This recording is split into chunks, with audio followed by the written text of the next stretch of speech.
Moments later, Han Li swept a sleeve through the air to remove the surrounding restrictions, then flew out of the sea toward his cave abode.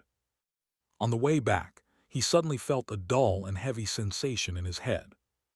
What's going on? Could it be that I still haven't fully recovered? He closed his eyes, planning to inspect his own internal condition, yet right as he activated his spirit refinement technique, the enormous spiritual sense in his mind suddenly began to churn and surge violently without any warning. It was as if there were countless tiny blades slashing through his mind with reckless abandon, and the onset of pain was so severe and abrupt that he couldn't help but let loose an agonized yell.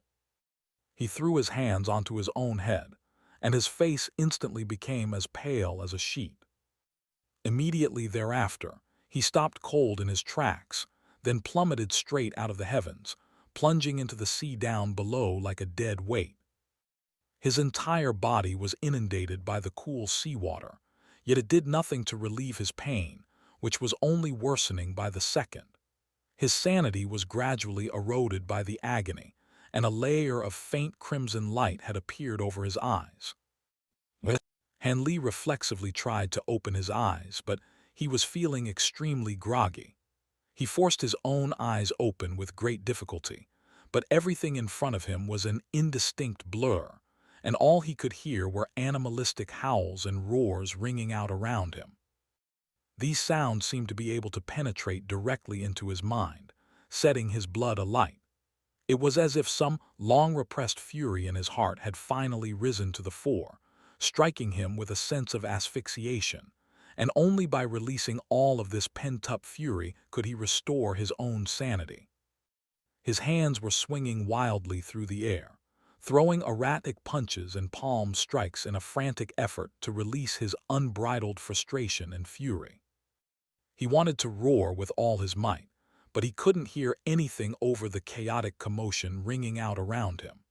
As he continued to lash out aimlessly at his surroundings, the surrounding commotion was becoming louder and louder, and he seemed to have finally found an outlet through which he could vent his fury. At this moment, HSI's mind was completely blank. As the commotion grew louder and louder, the fury in his heart slowly subsided, and he began to detect a strong, bloody odor in the air. Right at this moment, his vision began to slowly recover, and the first sight that he was greeted by was a vast expanse of bright red. It was as if he had fallen into a boundless sea of blood. On top of that, there were countless mangled carcasses of all types of different creatures strewn all around him, and it seemed that a horrific slaughter had just taken place here.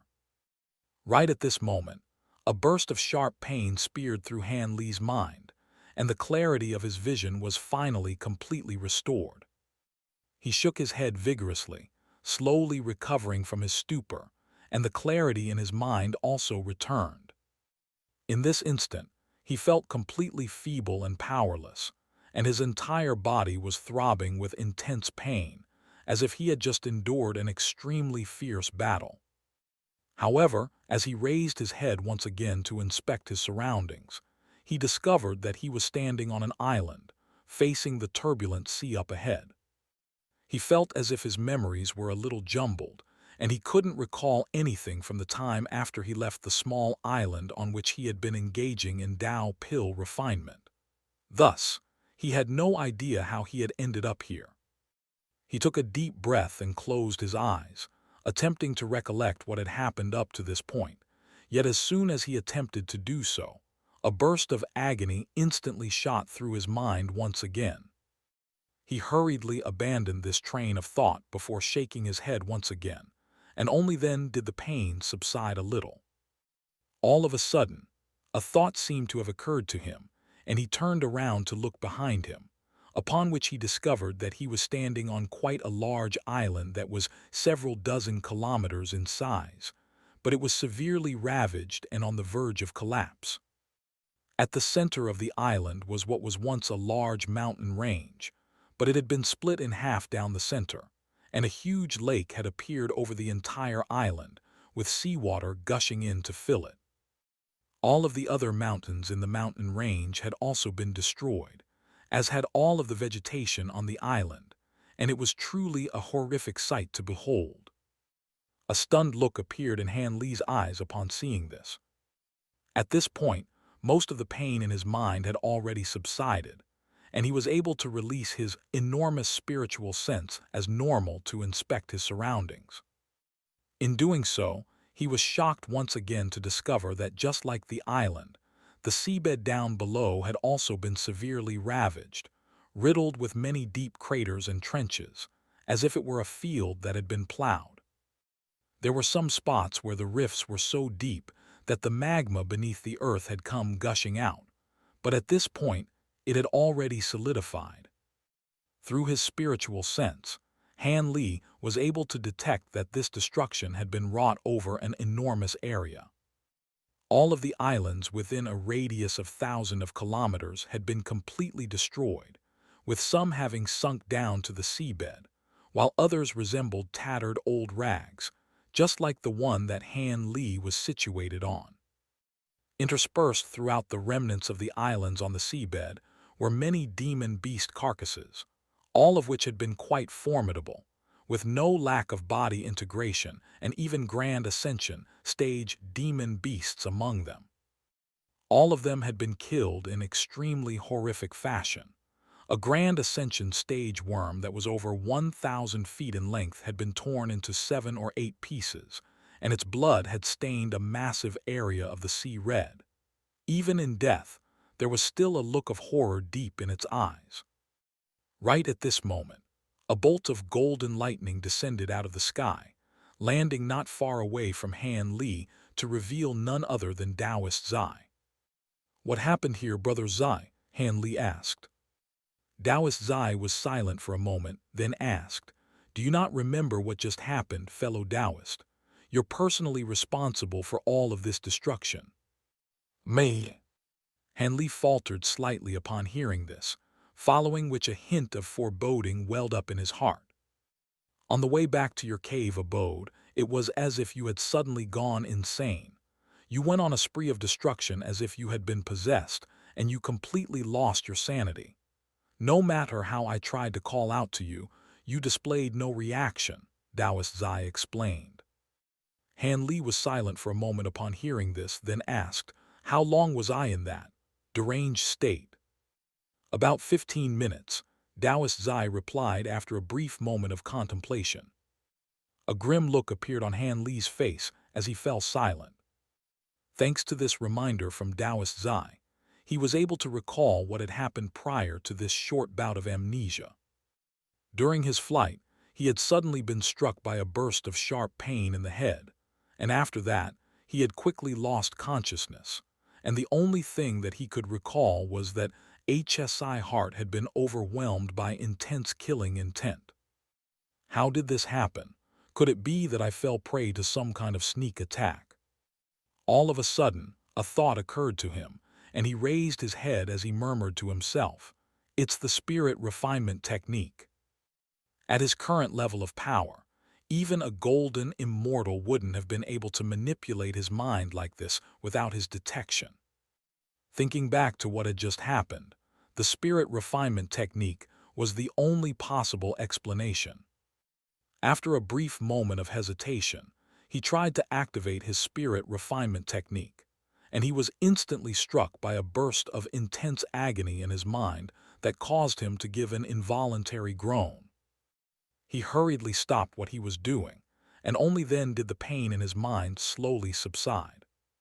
That confirmed his suspicions that all of this had been caused by the spirit refinement technique, and his expression darkened even further as he arrived at this verdict. According to that immortal by the name of He Kang, mastering the 3rd level of the spirit refinement technique should have ensured that he would be fine for the next 30,000 to 40,000 years. However, only less than 20,000 years had passed since he mastered the 3rd level of the spiritual sense. So why had this spiritual sense crisis already arisen? Had He Kang lied to him, or had some other factor resulted in this early onset of the spiritual sense crisis? Han Li slowly exhaled as he composed himself. In any case, seeing as the problem had already arisen, the most important thing for him to do now was to find a solution. Otherwise, he was going to be doomed to the fate of becoming a mindless barbarian who only knew slaughter and nothing else. It was very fortunate that all of this had taken place in a very secluded area, and the duration of his deranged rampage had been quite short, perhaps due to the fact that this was only the first onset. Otherwise, he could have easily attracted a great deal of attention and landed himself in a huge amount of trouble. Even though the crisis had been averted for now, there was no telling when he was going to enter that deranged state again, and that was clearly a very dangerous state to be in. Furthermore, according to what he had learned about the spirit refinement technique in the past, these onsets of insanity were only going to become more prolonged with shorter intervals between each successive onset. According to He Kang, the only way to resolve this issue was to cultivate the fourth level of the spirit refinement technique. Back in the Blaze Dragon Dao, Han Li had conducted some research into the spirit refinement technique, but he had thought that he would have at least 20,000 to 30,000 years before the onset of the spiritual sense crisis, and he had many other matters to attend to at the time, so he hadn't been very diligent in his research.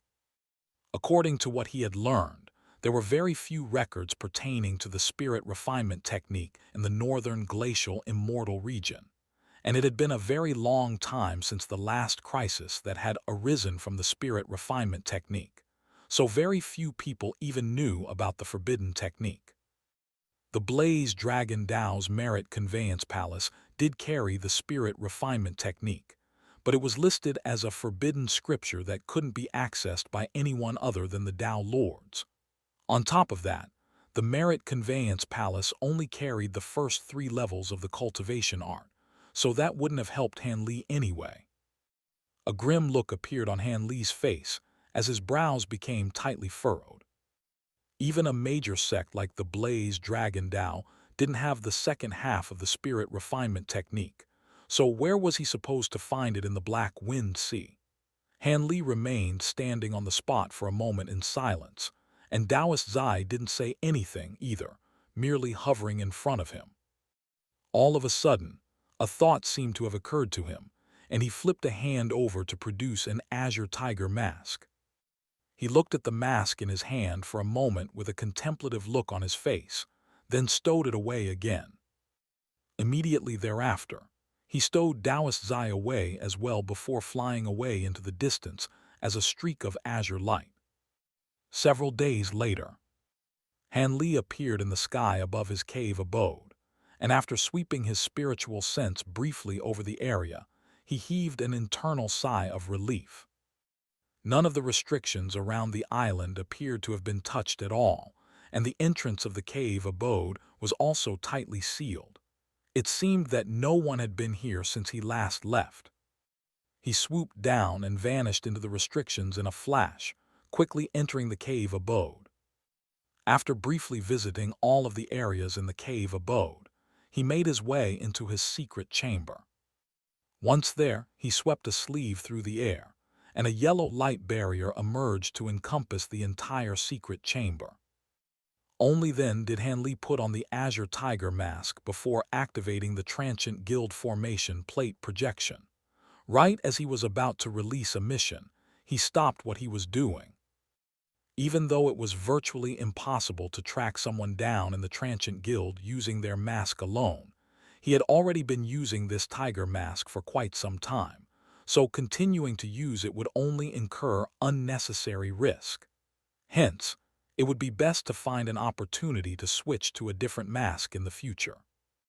With that in mind, Han Li quickly released a mission searching for the second half of the spirit refinement technique. Due to the fact that the spirit refinement technique was considered to be a forbidden art in the immortal realm, he only provided a very vague description of what the cultivation art was, mentioning that it had a significant enhancement effect on one's spiritual sense without actually directly mentioning its name. However, anyone who had cultivated the spirit refinement technique, or were aware of it, would definitely be able to tell that he was referring to none other than the spirit refinement technique. For this mission, Han Li offered quite a substantial compensation and even left room for negotiation if one weren't satisfied with the reward. After that, he stowed the mask away before heaving a faint sigh. Given his current circumstances, all he could do was rely on the Transient Guild for now to see if there were any solutions. If he couldn't find any, then perhaps he would have to venture out of the Black Wind Sea. Back when he first joined the Transient Guild, it had provided him with many pleasant surprises, but as his cultivation base increased, the problems that he was facing also changed, and the Transient Guild was gradually becoming unable to fulfill all of his needs. For example, it had taken a very long time to secure the supplementary ingredients required for the Tao pill, and he was hoping that he wouldn't be disappointed once again. He shook his head to rid himself of that train of thought, then closed his eyes and activated his spirit refinement technique. His enormous spiritual sense began to circulate throughout his mind, starting fast before slowing down. As this happened, Han Li felt a cool and refreshing sensation in his mind without any discomfort, and it was as if that spiritual sense crisis had been nothing more than a distant dream. This was quite a relief, indicating that his spiritual sense had already returned to normal. He didn't know when the next spiritual sense crisis was going to strike, but it most likely wasn't going to be anytime soon. With that in mind, Han Li flipped a hand over to produce an azure jade box, then applied a few golden talismans to it. Even with the talismans acting as a seal, there were still faint law fluctuations emanating from the box, and it contained none other than the Tao pill that he had just refined. He looked at the jade box for a moment, then set it aside before closing his eyes again, preparing to prime himself into his best condition. As he reopened his eyes 3 days later, his immortal spiritual power and spiritual sense were all in peak condition, and his heart was also as still as a calm lake. With a sweep of his sleeve, Taoist Zai was released amid a flash of golden lightning, and Han Li said, "Brother Zai, this is quite an obscure location that we're in, but I'll need you to keep a lookout for me again as a safety precaution." Taoist Zai remained silent as he nodded in response, then vanished into thin air amid a flash of lightning. Meanwhile, Han Li swept his sleeve through the air once again, and a dense azure light barrier appeared over the door of his secret chamber before fading away in a flash. Only after doing all of this did Han Li pick up the jade box from the ground again, and he removed the talismans on its surface before lifting its lid to reveal the golden Tao pill inside. He gently picked up the Tao pill between 2 of his fingers and gave it a close inspection before swallowing it. In the next instant, his brows instantly became tightly furrowed in pain, and at the same time, vibrant golden light was radiating from his body. Immediately thereafter, the mantra-treasured axis appeared behind him, revolving on the spot while also radiating dazzling golden light. All 360-time Tao runes on the axis were also glowing brightly while rapidly revolving, giving off far brighter radiance than usual. At the same time, a golden Tao mark appeared over Han Li's body, one that was identical to the Tao mark on the Tao pill. A few seconds later, a second golden Tao mark appeared, and both were giving off bright golden radiance that illuminated his entire body, a faint golden color. The light that was radiating from the Tao marks were filled with countless golden runes, all of which were giving off indescribably formidable law power fluctuations. Han Li's entire body was inundated by these golden runes, and his eyes were tightly shut as he made a rapid string of hand seals. 5 years passed by in the blink of an eye. The entire island that Han Li's cave abode was situated on was still enshrouded under multiple restrictions that completely concealed it, and it would have been impossible to uncover the island's exact location unless one were in direct contact with it. This morning, a series of ripples suddenly appeared on the calm surface of the sea, and it was gradually getting closer. A loud splash then rang out as the upper half of a white sea beast emerged from the waves, slowly swimming toward the island. The beast had a pristine white body that looked as if it had been carved out of jade, and it was none other than the pig dolphin beast. At this point, it had already completely consolidated its deity transformation stage cultivation base, and its 8 legs were giving off a faint white light, while acting as 2 rows of oars that were propelling it quickly through the water. After making a breakthrough to the deity transformation stage with Han Li's assistance, it had been in seclusion in its cave abode this entire time. Not long ago, it had consolidated its own cultivation base, and it had immediately come out of seclusion, hopping to meet Han Li again. While pig-dolphin beasts weren't particularly formidable, they possessed an innate ability that granted them heightened sensitivity to all types of spiritual chi fluctuations, and they also liked to collect ore and spirit materials. This time, it had brought its entire collection with it, and it was hoping that it could exchange its collection for some more benefits from Han Li. It didn't take long before the pig-dolphin beast had swam a lap around the island. The island had disappeared, and there was an invisible barrier standing in its way. The barrier was quite gentle and soft, but it was also just as unyielding. It wasn't overly surprised by this, and it knew that these restrictions had to have been set up by that almighty human cultivator, so it naturally wasn't going to try and barge its way in by force. However, it seemed that it wasn't going to be able to meet Han Li this time. With that in mind, the pig-dolphin beast took a couple more glances in the direction of the island, then turned to swim away, but right at this moment, a burst of enormous energy fluctuations suddenly emerged to encompass the entire island and the nearby area. The energy fluctuations were extremely formidable, striking the pig-dolphin beast with the impression that it was facing the wrath of the entirety of heaven and earth. It began to tremble uncontrollably, but it didn't dare to move even a single inch, and at the same time, the nearby world's origin chi suddenly became extremely chaotic and turbulent, forming numerous golden spiritual chi vortexes of different sizes, some of which were in excess of an acre in area, while others were only the size of human fists. Regardless of what size they were, all of the golden vortexes had countless radiant golden runes swirling within them, and the entire CC was filled with these golden vortex, producing what appeared to have been a golden spirit cloud that wasn't any smaller than the one that had taken shape during the pill tribulation.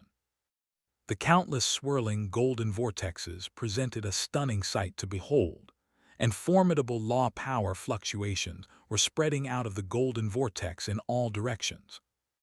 All of a sudden, all of the golden vortexes converged toward a certain spot like the receding tide. In the blink of an eye, all of the golden vortexes had disappeared without a trace, and all that remained was a massive thread of golden light that was several dozen kilometers in length hanging in HTE sky. The thread of light was quite translucent and was gently swaying from side to side as if it were a living creature. Countless golden runes of different sizes were dancing over its surface, and it was giving off a burst of deafening rumbling alongside extremely formidable time law power fluctuations. Even though it was only a single thread of light, it seemed to contain more power than all of the countless golden vortexes combined, and it was swaying in the air like a giant dragon that was imbued with boundless power. All of a sudden, all of the golden light and runes around the thread of light quickly faded, and the thunderous rumbling also gradually subsided. All that remained was a golden thread of light that was suspended peacefully in midair. It had become even more translucent in appearance, and the time law power fluctuations that it was releasing had also become more formidable. Furthermore, in contrast with before, the time law power that it was giving off at this moment wasn't chaotic in the slightest. Instead, it was extremely profound and complied perfectly with the natural order. Just like before, the thread of light continued to sway gently from side to side, but this time, all of the space in its wake seemed to have been completely frozen and immobilized. This was very similar to the time-slowing effect of the mantra-treasured axis, but also seemingly a little different somehow. Right at this moment, a burst of golden light flashed past the cave abode down below, and the thread of light in the sky suddenly shrank down before vanishing into the cave abode in a flash. The phenomenon in the nearby area instantly subsided, and everything returned to normal. The pig-dolphin beast stared blankly in the direction of the island for a moment, then hurriedly plunged headfirst into the sea, frantically swimming back to the coral island. The phenomenon that had just taken place had been quite a spectacle to behold, but it was far smaller in its scale and impact than the Tao tribulation, so it didn't attract much attention. Meanwhile, elsewhere in the immortal realm, this was a space that was filled with countless golden clouds of different sizes, filling the entire area with radiant golden light. These golden clouds were drifting up and down incessantly, while also constantly taking on all types of unidentifiable forms, presenting a mesmerizing sight to behold. On top of one of the golden clouds was an enormous golden stone plaque that was over 100,000 feet tall, and it was radiating bursts of golden light that were swirling incessantly. A series of golden designs were inscribed upon the stone plaque, and they appeared to have been some type of runes, filling virtually the entirety of the plaque. These golden runes varied in size and brightness, but generally speaking, the larger tended to be brighter as well. The largest of the runes were the size of houses, giving off resplendent golden light, while the smallest ones were only fist-sized and were also quite dim. Some of the golden runes were completely still, while others were flashing incessantly, while giving off formidable time-law power fluctuations. Right at this moment, the stone plaque suddenly began to glow with dazzling golden radiance, while also emitting a sharp screeching sound. A new line of golden text then appeared on a blank spot near the bottom of the stone plaque, and the line of text was also gently flashing with golden light. It didn't take long before the golden radiance emanating from the stone plaque subsided, and everything returned to its original state. All of a sudden, countless specks of golden light appeared out of thin air in front of the giant plaque, and it formed a huge golden eye, following which an indistinct and emotionless voice rang out, one that didn't sound male or female. It looks like one more person had mastered the laws of time. The voice echoed in the space for a while before fading away, and in the next instant, the giant golden eye also disintegrated into specks of golden light again. Inside the secret chamber of his cave abode, Han Li's entire body was basked in radiant golden light, while his mantra-treasured axis was slowly revolving behind him. Hovering above his head was a translucent golden thread that was around a foot in length, and it was slowly swaying from side to side like a spirit snake. Even though it had been shrunk down by countless orders of magnitude, the time-law power fluctuations that it was giving off hadn't abated in the slightest, and it was filling the entire secret chamber, influencing everything around it. Aside from Han Li and the golden light that was radiating from his body, everything else in the secret chamber appeared to have been completely still. Han Li opened his eyes, and a hint of excitement appeared on his face as he looked at the translucent thread above his head. The process of mastering the laws of time had been quite an arduous one, and it had taken him several years just to digest the Tao pill. After that, it had taken him several more years to master the laws of time thanks to the power of the Tao pill. During this period, several mishaps had occurred, but thankfully, he was quite well prepared and had a large supply of precious pills that allowed him to weather the storm. Furthermore, even though his past attempts to master the laws of time had ended in failure, he had gotten a little closer every single time, and that had assisted him in this process. It was only thanks to a combination of all of these factors that he had managed to succeed in this endeavor. After mastering the laws of time, everything had become different. He could sense that he had attained a special understanding of this mysterious power, and his interpretation of the mantra axis scripture had also changed. The clearest sign of this was that he felt a greater sense of control over his mantra treasured axis.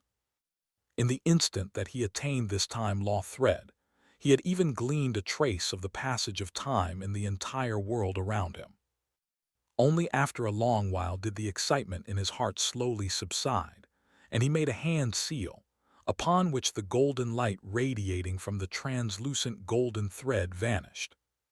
Everything in the secret chamber instantly returned to normal, and as he continued to make more hand seals, the golden thread began to transform according to his will, elongating, shrinking, and even tying itself into knots at Han Li's behest. The different forms that it took on also had an impact on the time law powers that it was giving off, and an intrigued look appeared on Han Li's face upon seeing this. It seemed that this time, law thread was far more profound than he anticipated, but he would have plenty of time to examine it in the future. Maintaining the time law thread was very taxing on his immortal spiritual power, so he was just about to stow it away when a thought suddenly occurred to him, and he flipped a hand over to summon his heaven-controlling vial instead. He had examined the vial countless times in the past without any notable outcomes, but now that he had mastered the laws of time, perhaps he would be able to glean some more of the heaven-controlling vial secrets. With that in mind, Han Li took a deep breath, yet before he had a chance to do anything, the heaven-controlling vial suddenly began to glow as radiantly as a green sun, then flew out of his grasp before hovering in midair. At the same time, the mantra-treasured axis behind Han Li also brightened considerably while revolving rapidly, and the golden time law thread shot forth into the axis in a flash. The light radiating from the mantra-treasured axis had become 10 times brighter than normal, and all of its time Tao runes had lit up in unison. The Eye of Truth quickly took shape at the center of the axis, and even though the eye was still closed, it was also radiating dazzling golden light with countless golden runes flashing around it. Han Li's expression changed slightly upon seeing this, but he remained still on the spot, refraining from doing anything. Just like last time, he could sense that the heaven-controlling vial, the mantra-treasured axis, and even the time law thread were no longer under his control. A hint of anticipation welled up in his heart. Whenever something like this happened, he almost always stood to benefit, so he was eager to see what was going to unfold this time. All of a sudden, the heaven-controlling vial and the mantra-treasured axis began to resonate with one another, and the light that they were giving off became brighter and brighter, while bursts of formidable energy fluctuations began proliferating outward in all directions. Right at this moment, the Eye of Truth sprang open, and the time law thread shot out from within before vanishing into the heaven-controlling vial. The surface of the heaven-controlling vial instantly began to glow a radiant green color, and it rapidly swelled to the size of a millstone. Countless green runes appeared on its surface, surging up and down while flashing incessantly like stars in the night sky. All of a sudden, the green runes rose up from the surface of the vial, before converging inside it to form a green cloud that was churning incessantly, with a vortex slowly taking shape within it. A burst of special energy fluctuations were emanating out of the green cloud, and they weren't particularly formidable, but the space around the heaven-controlling vial was rippling violently. Han Li raised an eyebrow upon seeing this, and right at this moment, the green cloud within the heaven-controlling vial transformed into a thick pillar of green light that erupted outward. countless bursts of translucent light emerged, forming the same translucent wall of light from before. A hint of disappointment flashed through Han Li's eyes upon seeing this. While it was true that the wall of light was clearly something quite profound, he was hoping that the heaven-controlling vial would be able to display something different this time, but that didn't seem to have been the case. However, he then noticed that a green vortex design had appeared on the wall of light, and it was the same green vortex that had previously appeared inside the vial. The wall of light shuddered as countless streaks of light flashed over its surface, and the green vortex suddenly began to flash, devouring all of the streaks of light as it began to rapidly expand.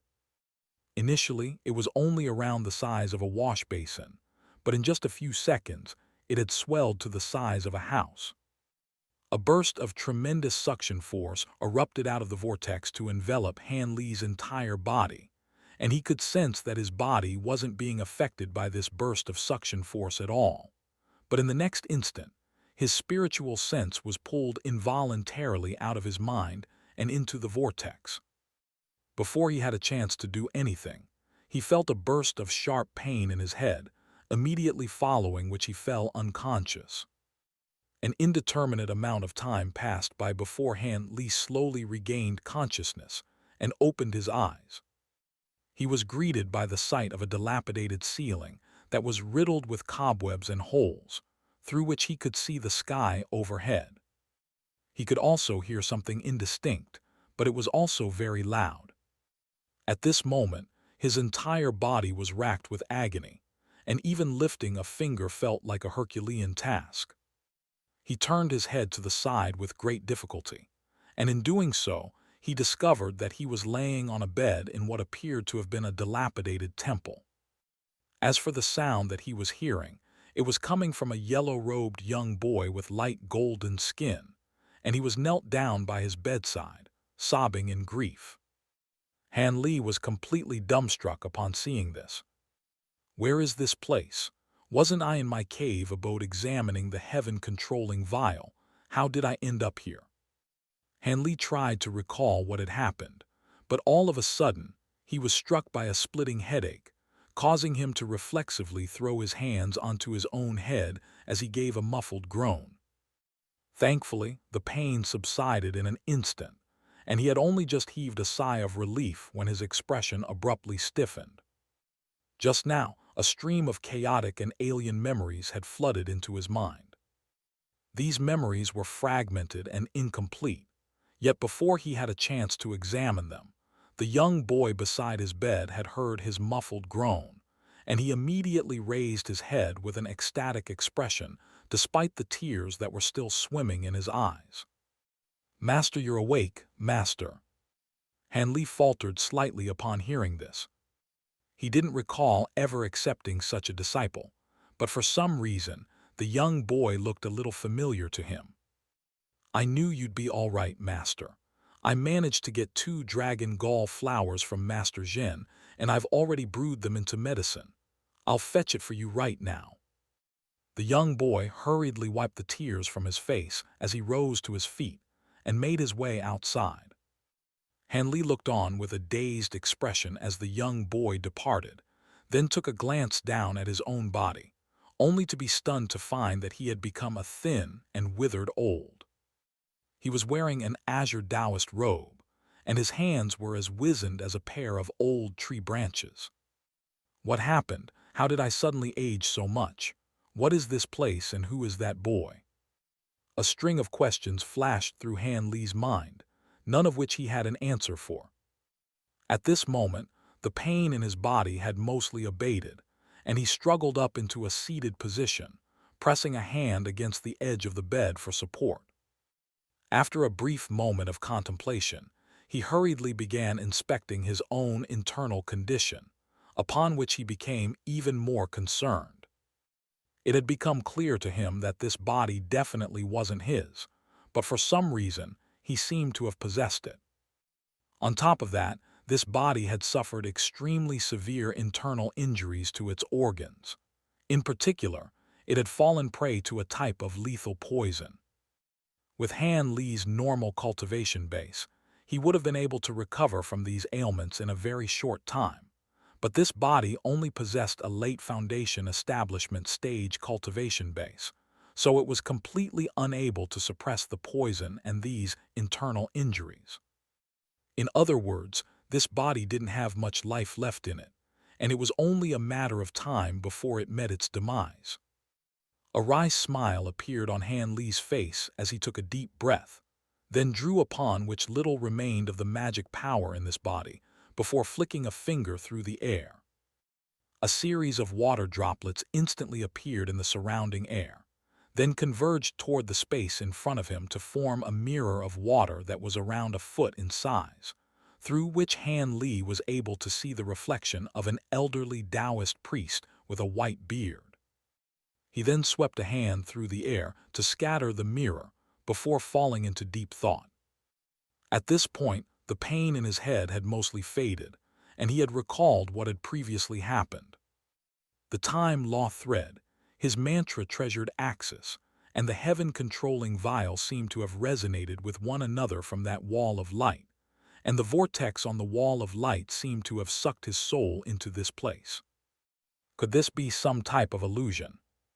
Han Li raised his head to inspect his surroundings, only to find that everything around him was extremely realistic, with no signs of any illusion being present. If this isn't an illusion, then what could it be? More snippets of memories began to surface in Han Li's mind, and he attempted to sort through them. Before long, he had already examined all of those memories, and an enlightened look appeared on his face. These memories belonged to none other than the elderly Taoist priest, whose body he was currently possessing. The Taoist priest's name was Ling Yunzi, while the young boy just now was his only disciple, Li Yuanju. Ling Yunzi sustained severe injuries during a fight over a spirit plant, and even though he was able to escape, his injuries were too severe, and he perished not long ago. However, Han Li's soul had somehow possessed this recently deceased body, leading Li Yuanju to the false conclusion that his master had been resurrected. All of a sudden, Han Li noticed something to his left. Suspended in midair, there was a very indistinct golden axis that was virtually completely invisible, and he wouldn't have been able to notice it had he not just so happened to have looked in that direction. The golden axis was none other than his mantra-treasured axis, and the 360-time Tao runes on its surface were gently flashing. At this point, around 24 of the time Tao runes had already dimmed, and with each second that passed, one more time Tao rune would fade, just like last time the wall of light had been conjured up. Han Li's mind was racing, and he seemed to have grasped onto something, but it was unclear to him exactly what it was. Right at this moment, the sound of footsteps rang out as Li Yunju hurried into the room, carefully holding a clay bowl with both hands. The bowl contained a black medicinal liquid that was giving off a pleasant aroma, and Li Yunju carried the bowl to the bed as he said, "Drink this medicine, master." Han Li took a glance at the medicine, and he could see that the spiritual chi fluctuations that it contained weren't insignificant, indicating that the ingredients used had to have been quite precious for a foundation establishment cultivator. "Put it here, I'll drink it later," Han Li said as he slowly stood up from the bed. "Master, you're carrying severe injuries right now, you need to rest," Li Yuanju hurriedly said. "Don't worry about me, I know my own body," Han Li said with a dismissive wave of his hand. He had already grown accustomed to his body, so he was able to move in it just fine. After taking a moment to gather his bearings, Han Li made his way out of the room. Li Yuanju couldn't help but feel as if his master were acting a little strange, but he didn't dare to say anything as he set down the bowl of medicine and hurriedly followed Han Li outside. Upon emerging from the dilapidated temple, Han Li discovered that it was situated on a mountaintop that was surrounded by more lush mountains, presenting a piece of fine scenery. However, this mountain range was rather secluded, and the calls of wild animals could occasionally be heard, while the world's origin chi here was also quite sparse. Han Li released his spiritual sense to inspect the surrounding area.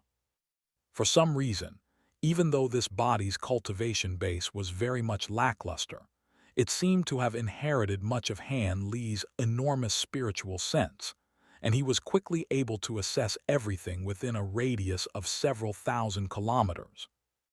However, the entire area was filled with more mountain ranges, and he was unable to ascertain his current location.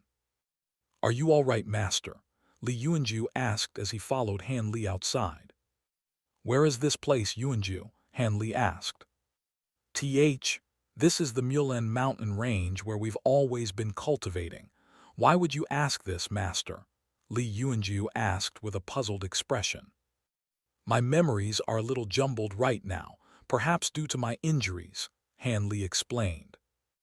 A concerned look appeared on Li Yuanju's face upon hearing this, but before he could say anything, Han Li continued, "Don't worry, it's not a major problem. Let me ask you this. Which immortal region is this Mulan mountain range situated in?" "The Mulan mountain range is situated on the Bramblewood continent of the Golden Origin Immortal region," Li Yuanju replied. Han Li had never heard of the Golden Origin Immortal region before, but it was definitely outside of the Northern Glacial Immortal region. With that in mind, a contemplative look appeared in his eyes. He cast his gaze to the left to find that the mantra-treasured axis projection had also followed him outside, and close to 100 of its time Tao runes had already faded. "Master, I think you should rest. After you recover from your injuries, we can go back and exact our vengeance on those bastards," Li Yuanju said as he gritted his teeth in fury. He and Ling Yunzi were from a sect by the name of the Iron Beast sect in the Mulan mountain range, and Ling Yunzi was the son of one of the sect's elders. But unfortunately, his aptitude was quite mediocre, and he was unable to reach the core formation stage, something that he had received much disdain and heckling for over the years. Li Yuanju was an abandoned infant that Ling Yunzi had picked up during one of his outings, and he had raised Li Yuanju before accepting the boy as his disciple. Ling Yunzi knew that his own cultivation aptitude was mediocre, so he gave all of his cultivation resources to Li Yuanju. But unfortunately, Li Yuanju's aptitude wasn't much better, and he was still stuck at the qi condensation stage. Even though they were master and disciple, they were just as close as any father and son. Back when Ling Yunzi's father was still alive, he and Li Yuanju were still able to get by in the sect, but several years ago, Ling Yunzi's father had perished during a battle against a formidable foe. As a result, Ling Yunzi and Li Yuanju's statuses in the sect had plummeted, and they were deprived of all cultivation resources before being kicked out of the sect altogether. Thus, the two of them had become itinerant cultivators. Li Yuanju's aptitude wasn't anything special, but he worked extremely hard in his cultivation, and he had recently reached the pinnacle of the qi condensation stage, bringing him to the cusp of the foundation establishment stage. The two of them had ventured into a perilous area to search for a type of spirit plant that was very helpful for making breakthroughs, and they had searched for about a month before finally finding the spirit plant, then went through a great deal of effort to slay the demon beast that was guarding the plant. During the battle, Ling Yunzi had sustained some severe injuries. However, a group of Iron Beast sect cultivators had arrived on the scene just then, and they were led by the son of another elder who had constantly been at odds with Ling Yunzi back when he was in the sect. Those people had taken the spirit plant, and in his attempt to stop them, Ling Yunzi's injuries had been even further compounded. If it weren't for a life-saving talisman that he had been carrying, he and Li Yuanju would have most likely been slain right there and then. Han Li didn't have much of Ling Yunzi's memories left in his mind, but they were enough to tell a story, and he heaved a faint sigh as he said, The path of cultivation is a cruel and heartless one where only the strong get to live, while the weak are left to die. Your cultivation base is insufficient right now, so don't think about revenge. You'll only be throwing your life away for nothing. Yes, master, Li Yuanjiu replied as he lowered his head with a dejected expression.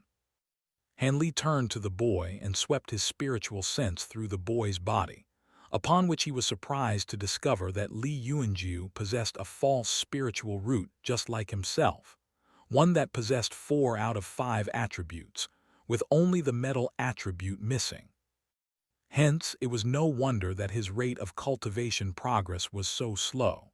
However, just like Han Li, his spiritual sense was also quite formidable for his cultivation.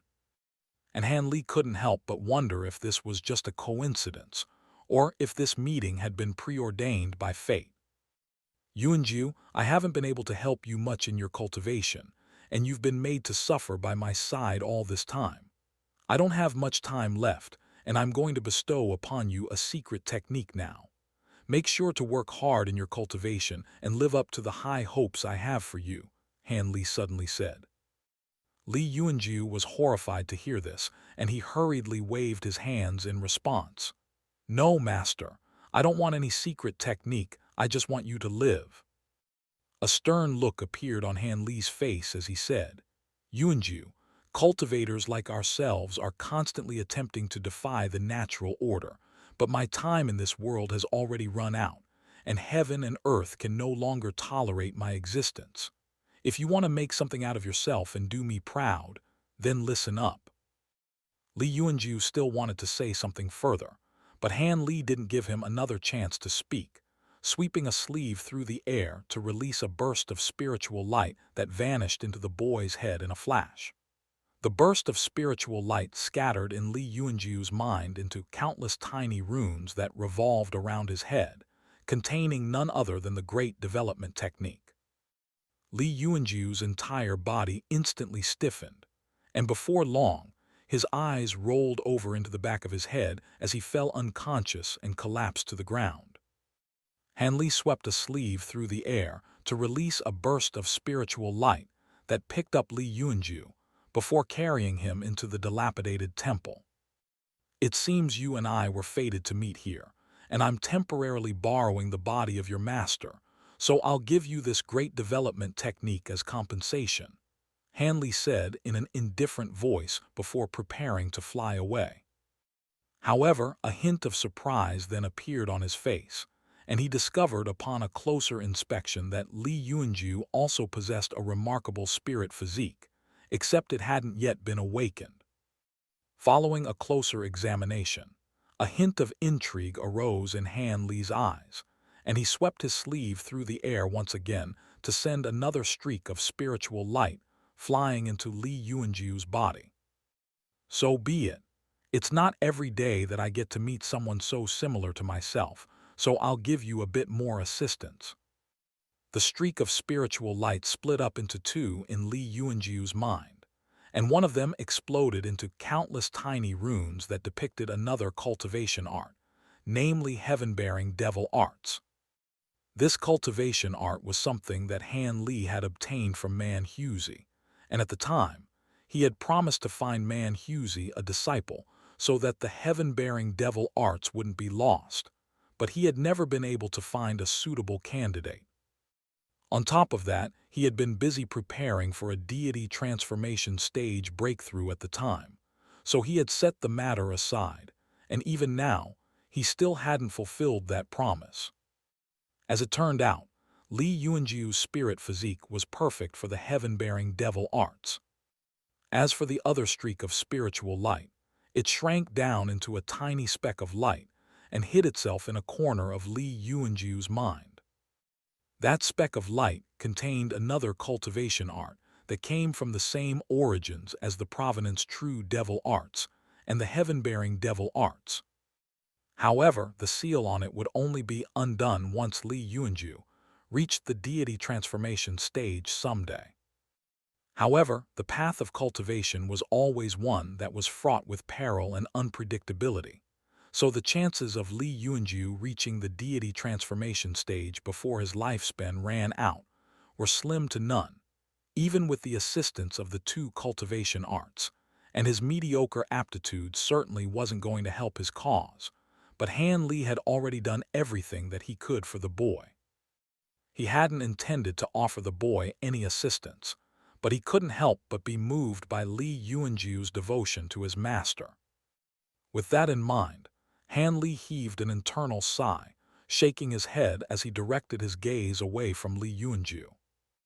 Han Li cast his gaze into the distance, then made a hand seal as he released his enormous spiritual sense over the surrounding area once again. All of the world's origin chi, in a radius of several dozen kilometers, instantly converged to form a white cloud. This was a secret technique that he had previously learned, allowing him to forcibly draw upon the world's origin chi with his spiritual sense. This secret technique was very taxing on one's spiritual sense, but this body possessed far too little magic power, and Ling Yunzi wasn't carrying any storage tools, either, presumably having lost them during the prior battle, so if he didn't use this secret technique, then he wouldn't even be able to fly. Han Li drifted up into the air before landing on the cloud, and the white cloud churned slightly before hurtling away at an incredible speed as a streak of white light. The matters concerning Li Yunju were largely inconsequential. What was important for him was to find out as much about this place as he could, as there had to have been some reason that he had ended up here. With that in mind, he began to scour the surrounding area with both his eyes and his spiritual sense.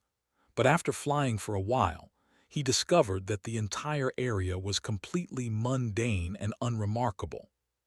He cast his gaze to the left, where the mantra-treasured axis projection remained hovering by his side, and at this point, close to half of the time Tao runes on its surface had already faded. His brows furrowed slightly upon seeing this, and he made a hand seal, upon which the white cloud beneath him accelerated significantly. A short while later, he suddenly stopped in his tracks, then cast his gaze toward an obscure valley down below. On a mountain face deep within the valley was a giant purple flower the size of a millstone.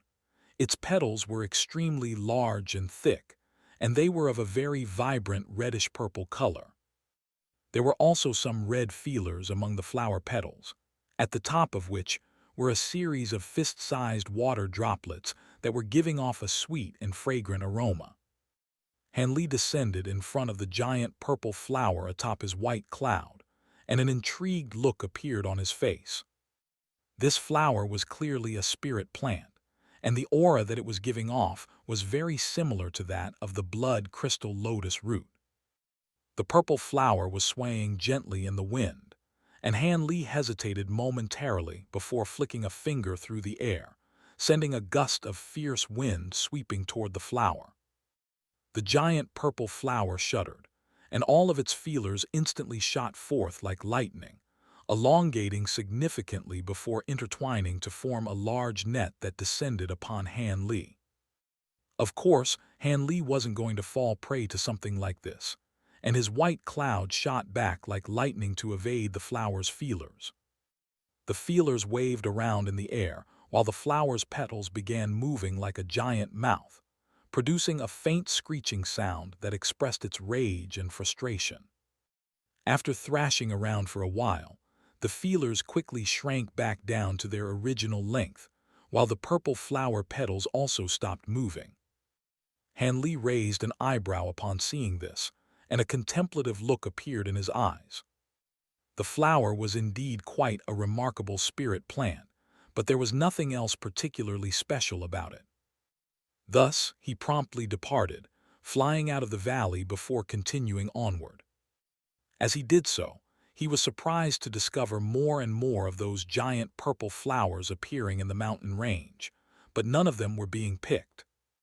He was rather perplexed by this, but he didn't stop to investigate. Instead, he continued to make more hand seals to further accelerate the speed of his flight.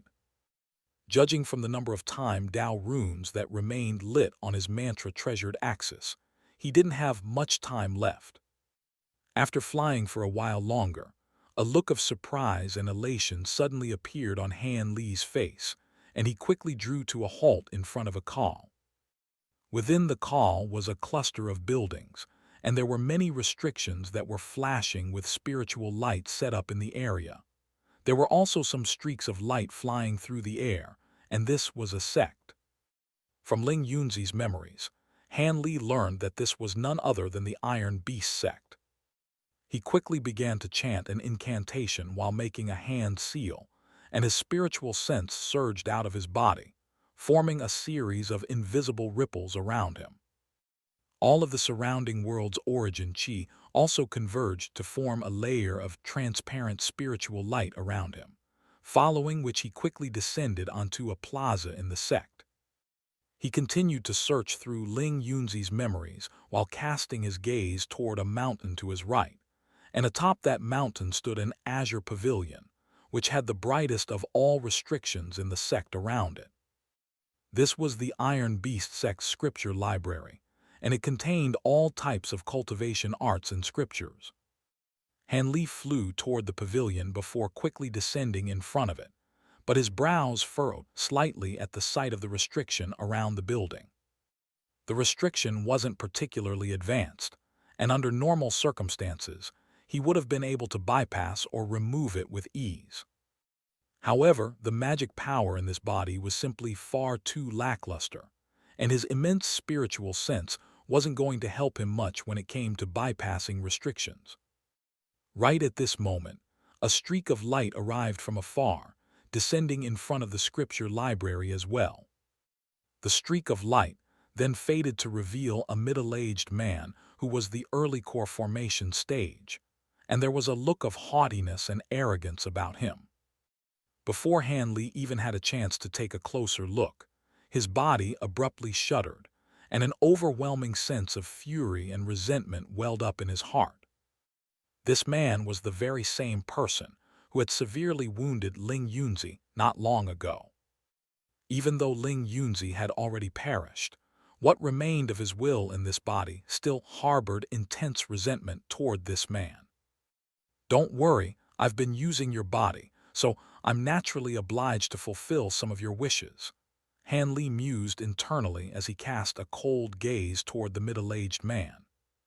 All of a sudden, the man shuddered as a chill ran down his spine, and he hurriedly looked around, but was unable to find anything. He then swept his spiritual sense through the area several times, but to no avail once again. "What the hell?" he murmured to himself with tightly furrowed brows, then raised a hand to release an azure talisman into the restriction. At the same time, he demanded in an arrogant voice, "Open the restriction. I've come here to retrieve something under orders from the sect master."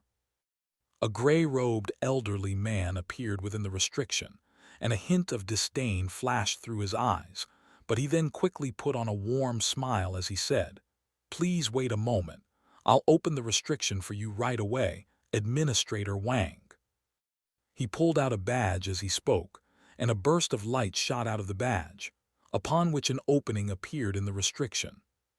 "Can you not have done that a little faster? How slow can you be?" The middle-aged man harumphed coldly before flying into the scripture library without even sparing a glance at the gray-robed elderly man. The gray-robed elderly man's expression darkened slightly as he swept his badge through the air, and the opening on the restrictions was instantly sealed. However, what they had failed to notice was that a transparent figure had also flown into the scripture library in the instant right before the opening was sealed. The transparent figure was naturally none other than Han Li in Ling Yunzi's body, and after following the middle-aged man through the light barrier, he didn't immediately pursue him. Instead, he remained on the spot and looked up at the pavilion before him. At the same time, he released his spiritual sense to examine the surrounding area, upon which his eyes immediately lit up.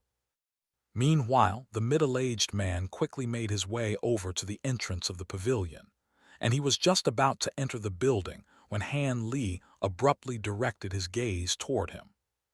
At the same time, a layer of translucent light appeared on Han Li's glabella, and a tiny translucent sword projection shot forth, covering a distance of thousands of feet in the blink of an eye before piercing straight into the middle-aged man's mind. The entire process lasted no more than a second, and it was extremely silent and discreet. All of a sudden, the middle-aged man stopped cold in his tracks, following which his eyes bulged, and he tipped forward without any warning before falling to the ground. "Administrator Wang, are you all right?" The gray-robed elderly man hurriedly approached the middle-aged man before lifting him up from the ground, only to discover that his breathing had ceased, and there was no longer any hint of vitality left in his body. After taking a moment to compose himself, the gray-robed man swept his gaze through the surrounding area while also releasing his spiritual sense to examine the entire area encompassed within the restriction. However, with his cultivation base, it was naturally impossible for him to see through Han Li's concealment technique, and after a brief moment of hesitation, he suddenly yelled, "Help!"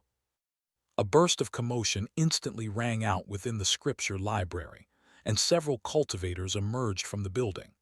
Upon spotting the gray-robed elderly man and the lifeless middle-aged man, they immediately had a rough idea of what had happened, and everyone erupted into a blind panic.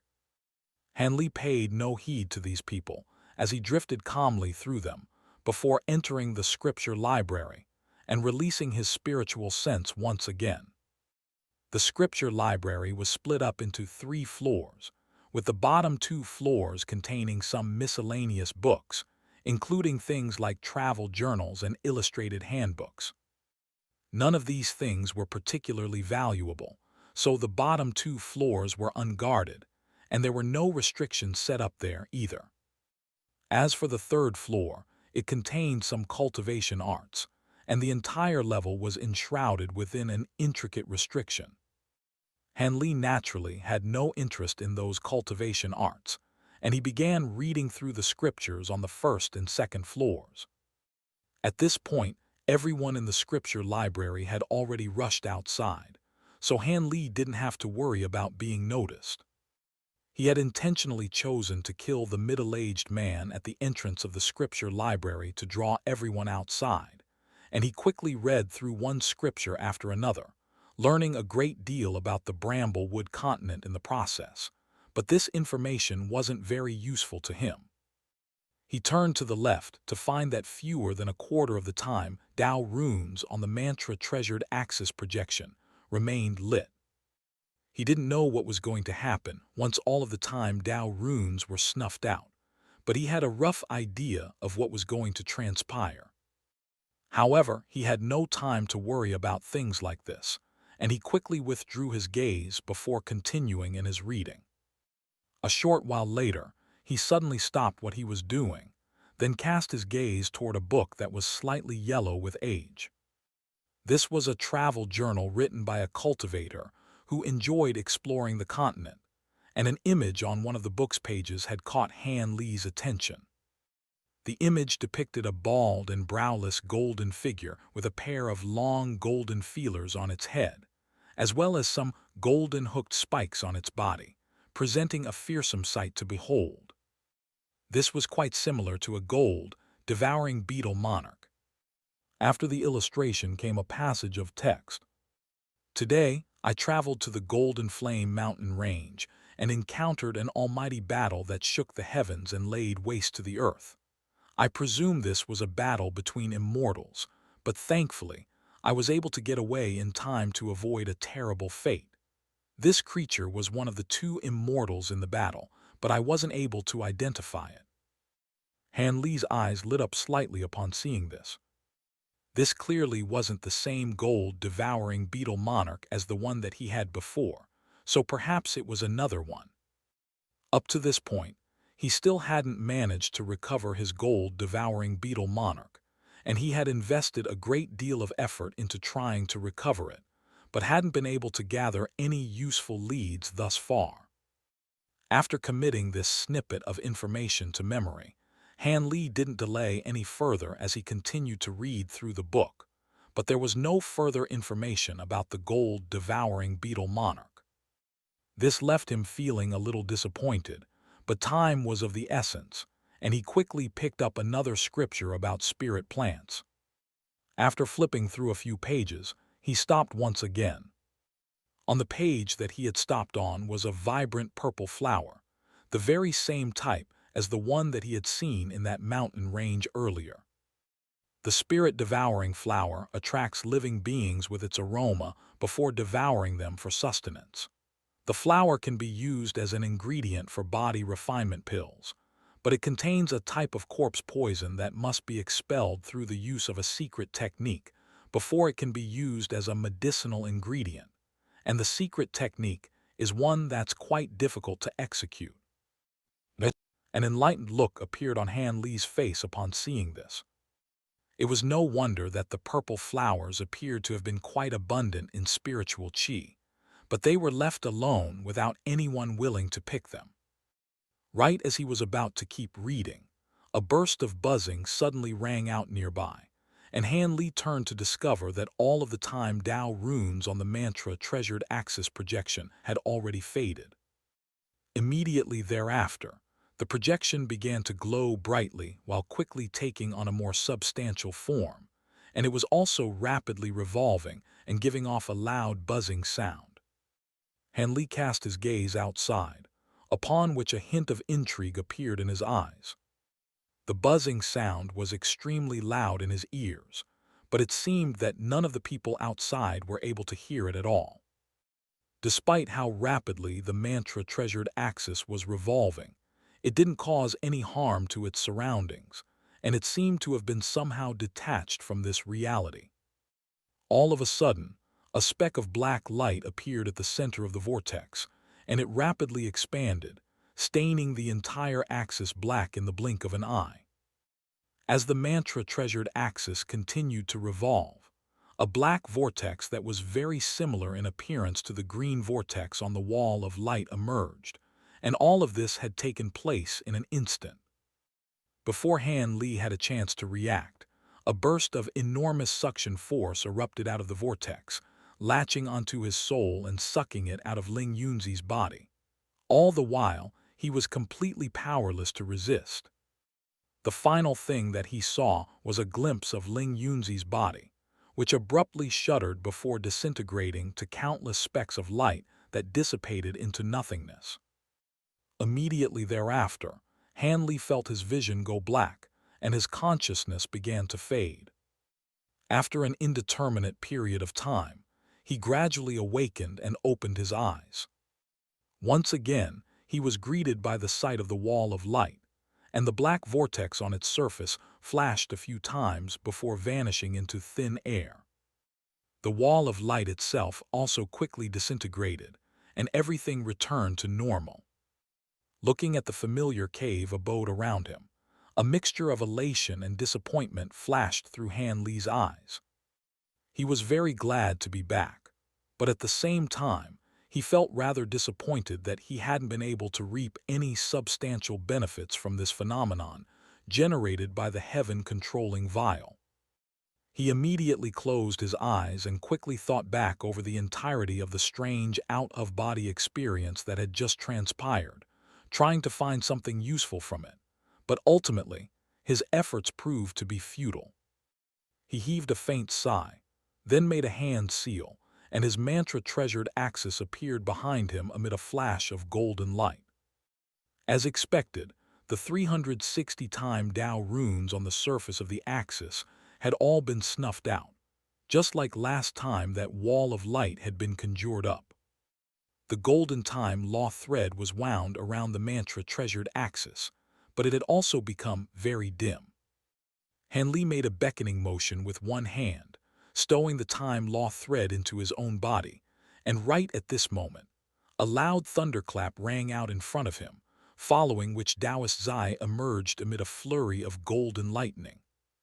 Congratulations on finally mastering the laws of time, fellow Taoist Han, Taoist Zai congratulated. Even with the assistance of a second-tier Tao pill, I was still very fortunate to have been able to master the laws of time. As one of the three paramount laws, the laws of time are truly profound. By the way, you saw everything that happened here just now, right? Hanley asked. What are you referring to? Taoist Zai asked in a puzzled voice. All I saw is that you seem to have spaced out for a moment after conjuring up that wall of light. Is there something wrong? Hanley faltered slightly upon hearing this, but instead of offering an explanation, he remained silent as a contemplative look appeared on his face. Judging from Taoist Zai's answer, the 360 seconds that his soul had spent in the golden origin immortal region seemed to have only been the equivalent of an instant in the real world. In that case, did this so-called golden origin immortal region truly exist? And was there actually such a sect as the Iron Beast sect? On top of that, were Ling Yunzi and Li Yuanjiu real people, or were they just figments of his imagination? If all of that had been just an illusion, then why was it that it felt so incredibly real? Han Li's brows became slightly furrowed, and he was unable to make sense of what had just transpired. A long while later, he shook his head with a wry smile. What had just happened had been extremely peculiar, and he couldn't wrap his head around it at the moment, so he would just have to think about it at a later date. Hanley heaved a faint sigh and wasted no further time contemplating this topic. Seeing as he had already mastered the laws of time, his top priorities now were to secure the second half of the spirit refinement technique and make a breakthrough to the golden immortal stage. With that in mind, he put on his transient guild mask, then summoned the formation plate projection, only to find that his spirit refinement technique acquisition mission still hadn't received any responses. He heaved a faint sigh, then stowed the mask away, but he wasn't overly disappointed. After all, this was a matter of luck, and at the very least, it seemed that he wasn't going to enter that deranged state again anytime soon. At this point, he was only one immortal acupoint away from reaching the golden immortal stage, and if he could make the breakthrough, then that would significantly increase his chances of survival in the immortal realm. However, he still had no idea how to complete the breakthrough. A contemplative look appeared on his face, and he flipped a hand over to produce the gray stone slab that contained the great universe origin arts. He had released a mission in the Transient Guild searching for the second half of the great universe origin arts, but that mission hadn't received any responses up to this point, either. He stared at the stone slab for a moment, then abruptly rose to his feet before making his way outside. Just now, he had decided to cultivate the great universe origin arts. Even though he only had the first half, perhaps it would provide him with some inspiration with regard to how he could break through the final immortal acupoint. Even if that didn't prove to be the case, the Big Dipper origin arts had significantly enhanced his physical prowess, so cultivating the more complete great universe origin arts certainly couldn't have been detrimental. Hanley handed his heaven-controlling vial to his giant ape puppet, instructing it to continue watering the spirit plants in his medicine garden, then flew out of his cave abode and arrived on a mountain at the center of the island. This was the highest point on the entire island, and from there, everything on the island was laid bare before his eyes. Hanley swept a sleeve through the air to release a streak of azure sword chi, which shaved off a small chunk of the mountain summit to create a flat and smooth stone platform. After that, he swept both sleeves through the air to release a series of materials, all of which were giving off bursts of starpor. These materials had virtually all been acquired from Tao Yu's portly guard. That man had also been cultivating starpor-based abilities, and he had also been a late true immortal cultivator, so he possessed a huge supply of starpor materials. From there, Hanley opened his mouth to produce a ball of azure flames that enveloped the mountaintop, quickly melting it down into a soft and malleable texture. He then made a hand seal, and a series of materials came flying out before landing in the azure flame, where they were quickly refined and fused as one with the mountain. The originally mundane and unremarkable mountain quickly began to glow brightly, and 4 or 5 days passed by in the blink of an eye. At this point, the mountain's summit had already undergone a complete makeover. The mountain had already been cylindrical in shape, but it had been transformed into a pagoda, resembling a giant stone platform that was giving off radiant blue starlight. There were also numerous runes that depicted all types of star designs engraved onto the stone platform, forming an extremely complex formation.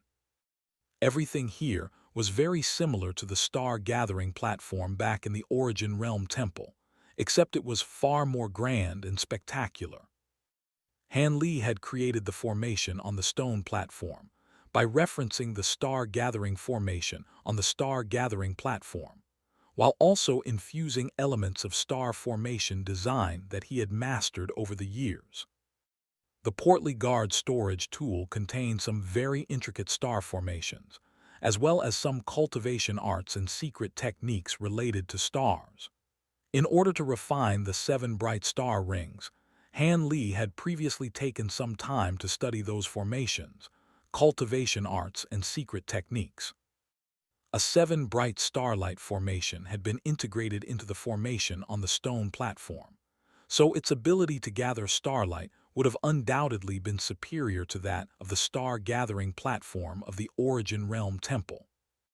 Most importantly, this 7 bright starlight formation was closely linked to the 7 bright star rings, so when using this formation, Han Li could draw upon the power of the 7 bright star rings to enhance the formation's effects. After doing all of this, Han Li descended onto the platform, then gave a pleased nod. He sat down onto the ground with his legs crossed, then closed his eyes as he began to study the gray stone slab in his hand. Before long, day had transitioned into night, and countless stars appeared in the night sky. Han Li opened his eyes before casting his gaze upward, then swept a sleeve through the air to release 8 blue crystals, which were giving off a collective aura that was very similar to that of the Starwash Stone. These crystals were called Starheaven Stones, and just like Starwash Stone, they contained extremely pure starpor, except the starpor in Starheaven Stones was far more abundant than in Starwash Stones, making them an even superior energy source for star formations. These Starheaven Stones had also been acquired from the Portly Guard storage tool, but there weren't many of them, so they weren't going to last very long. However, that wasn't a problem as he had already released a Starheaven Stone acquisition mission in the Transient Guild. Starheaven Stones were quite precious, but not as rare as Dao Pill ingredients, so it shouldn't be too difficult to acquire them. The 8 Starheaven Stones were accurately embedded into the 8 slots around the formation, and bursts of blue light instantly emerged within those slots before quickly flowing over the formation on the stone platform. Before long, the entire formation had lit up with dazzling blue radiance, while the stone platform had taken on a translucent appearance. The blue light that was radiating from the platform projected a series of star diagrams in the air, and these diagrams were slowly revolving around the stone platform, presenting a stunning sight to behold. Right at this moment, the starlight in the sky abruptly brightened, then came raining down from above, forming an incredibly thick pillar of light that converged toward the stone platform before encompassing the platform in its entirety. This burst of starpor was at least 10 times as formidable as what the star-gathering platform had been able to summon, and Han Li nodded to himself with a pleased expression, clearly quite happy with his own handiwork. However, this level of starpor still wasn't quite sufficient for his current needs, so he made a hand seal and began to chant an incantation, upon which the 7 bright star rings flew out of his body before hovering above his head. As soon as the 7 rings were summoned, the formation on the stone platform instantly brightened considerably, and 7 huge spots of blue light appeared, each of which was around the size of a millstone with countless runes flashing within them. The 7 spots of starlight appeared to have been arranged in a haphazard fashion, but in reality, they were organized in the arrangement of a profound formation. Right at this moment, the 7 bright star rings also descended out of the sky and onto the 7 spots of blue light on the platform. The blue light radiating from the stone platform brightened even further, while the pillar of starlight descending from the heavens also brightened considerably. Bursts of starpour were cascading down like a waterfall, producing a massive commotion, and only upon seeing this did Han Li close his eyes before channeling the great universe origin arts. This cultivation art also contained the manifestation method for the first 7 profound acupoints, and it was far more complex and profound than the Big Dipper origin arts. A dull thump rang out as the pillar of starlight split up into 7 smaller pillars of light that surged into Han Li's body. Even though the pillars of starlight had shrunk down, the starlight that they contained had become even more concentrated, virtually forming substantial pillars. 7 specks of blue light instantly appeared on Han Li's body, and those were the 7 spots where the 7 pillars of starlight had descended upon. Enormous starpour surged into the 7 profound acupoints, and Han Li's brows furrowed slightly as a pained look appeared on his face. A burst of tearing pain immediately shot through the profound acupoints that had already opened up, and it was as if there were countless steel needles poking around inside. He took a deep breath and closed his eyes, and his brows quickly unfurrowed again. This level of pain was still tolerable to him. He cycled through a series of different hand seals, and the starlight cascading down from the heavens became even brighter as it flooded into his body. A vast expanse of blue mist emerged to encompass the entire stone platform, and Han Li's body was also enveloped in starlight. The night passed by in the blink of an eye, and as the sun began to rise, stars in the sky quickly faded, while the starpour descending from the heavens also vanished. At this point, Han Li's robes were drenched in blood, and his complexion was also a little pale. He opened his eyes, and he was looking a little weary, but there was a hint of excitement on his face. The 7 profound acupoints on his body had clearly become larger than before, while the true extreme film that had appeared over his body had also become slightly brighter and denser. The Big Dipper origin arts that he had previously cultivated had only been a simplified version of the great universe origin arts, and now that he had begun cultivating the latter, the profound acupoints that had already been opened up in his body had expanded even further, while his physical prowess had also been enhanced. He clenched his fists tightly as he sensed the changes that had taken place in his body, and even though he had only been cultivating for one night, his true extreme physique was already displaying some measure of improvement. If he could open up all 18 profound acupoints, then his physical prowess would undoubtedly be enhanced even further. He slowly exhaled as he suppressed the excitement in his heart, then took a restorative pill before closing his eyes to meditate.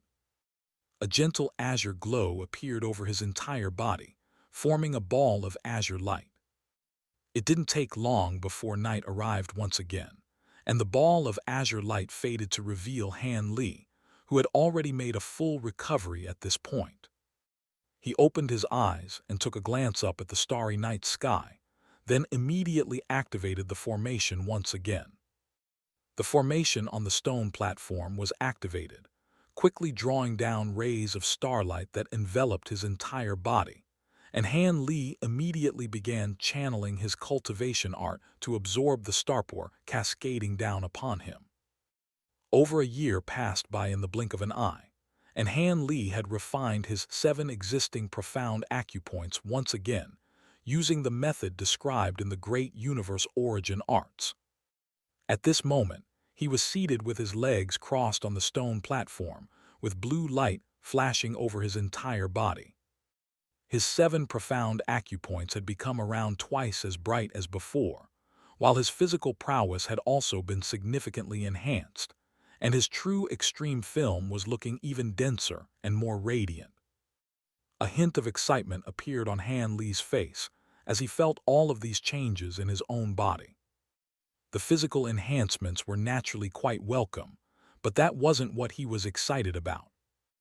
During this past year of cultivation, he discovered that the immortal acupoint in his body that overlapped with his existing profound acupoints had also expanded significantly and also become more resilient, allowing them to take in more of the world's origin chi. This was very much a pleasant surprise, and he had never heard of immortal acupoints being able to undergo changes after they were opened. Han Li took a deep breath to compose himself. He had only made an initial foray into his cultivation of the great universe origin arts. Furthermore, he had already previously opened up the first 7 profound acupoints, and that was why he had been able to progress so quickly. But the remaining 11 profound acupoints most likely weren't going to be so easy to cultivate.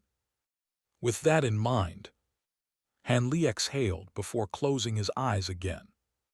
The formation on the stone platform began to operate once again, drawing a vast expanse of starlight down from the heavens and funneling it into Han Li's body. 5 years passed by in the blink of an eye. On this day, a thunderous commotion suddenly rang out from the island, resonating across the entire heavens. In the next instant, a glowing blue figure rose up into the sky from the island before flying around in the air like a prowling dragon. All of the space within a radius of hundreds of kilometers around the island was buzzing and trembling incessantly, while massive waves swept over the surface of the sea, and all of the clouds in the sky were also scattered far and wide. Some time later, the commotion ceased, and the blue figure also stopped in their tracks, revealing none other than Han Li. At this moment, his entire body was enveloped within a translucent blue film of light that almost had a substantial form. The film of light was adhered to the surface of his skin, and it was very similar to the true extreme film that had arisen following his attainment of his true extreme physique. At this point, it was more appropriate to call it a suit of true extreme armor rather than a true extreme film. Numerous streaks of blue light were surging incessantly over the film of light, making it appear as if there were countless stars orbiting around Han Li's body.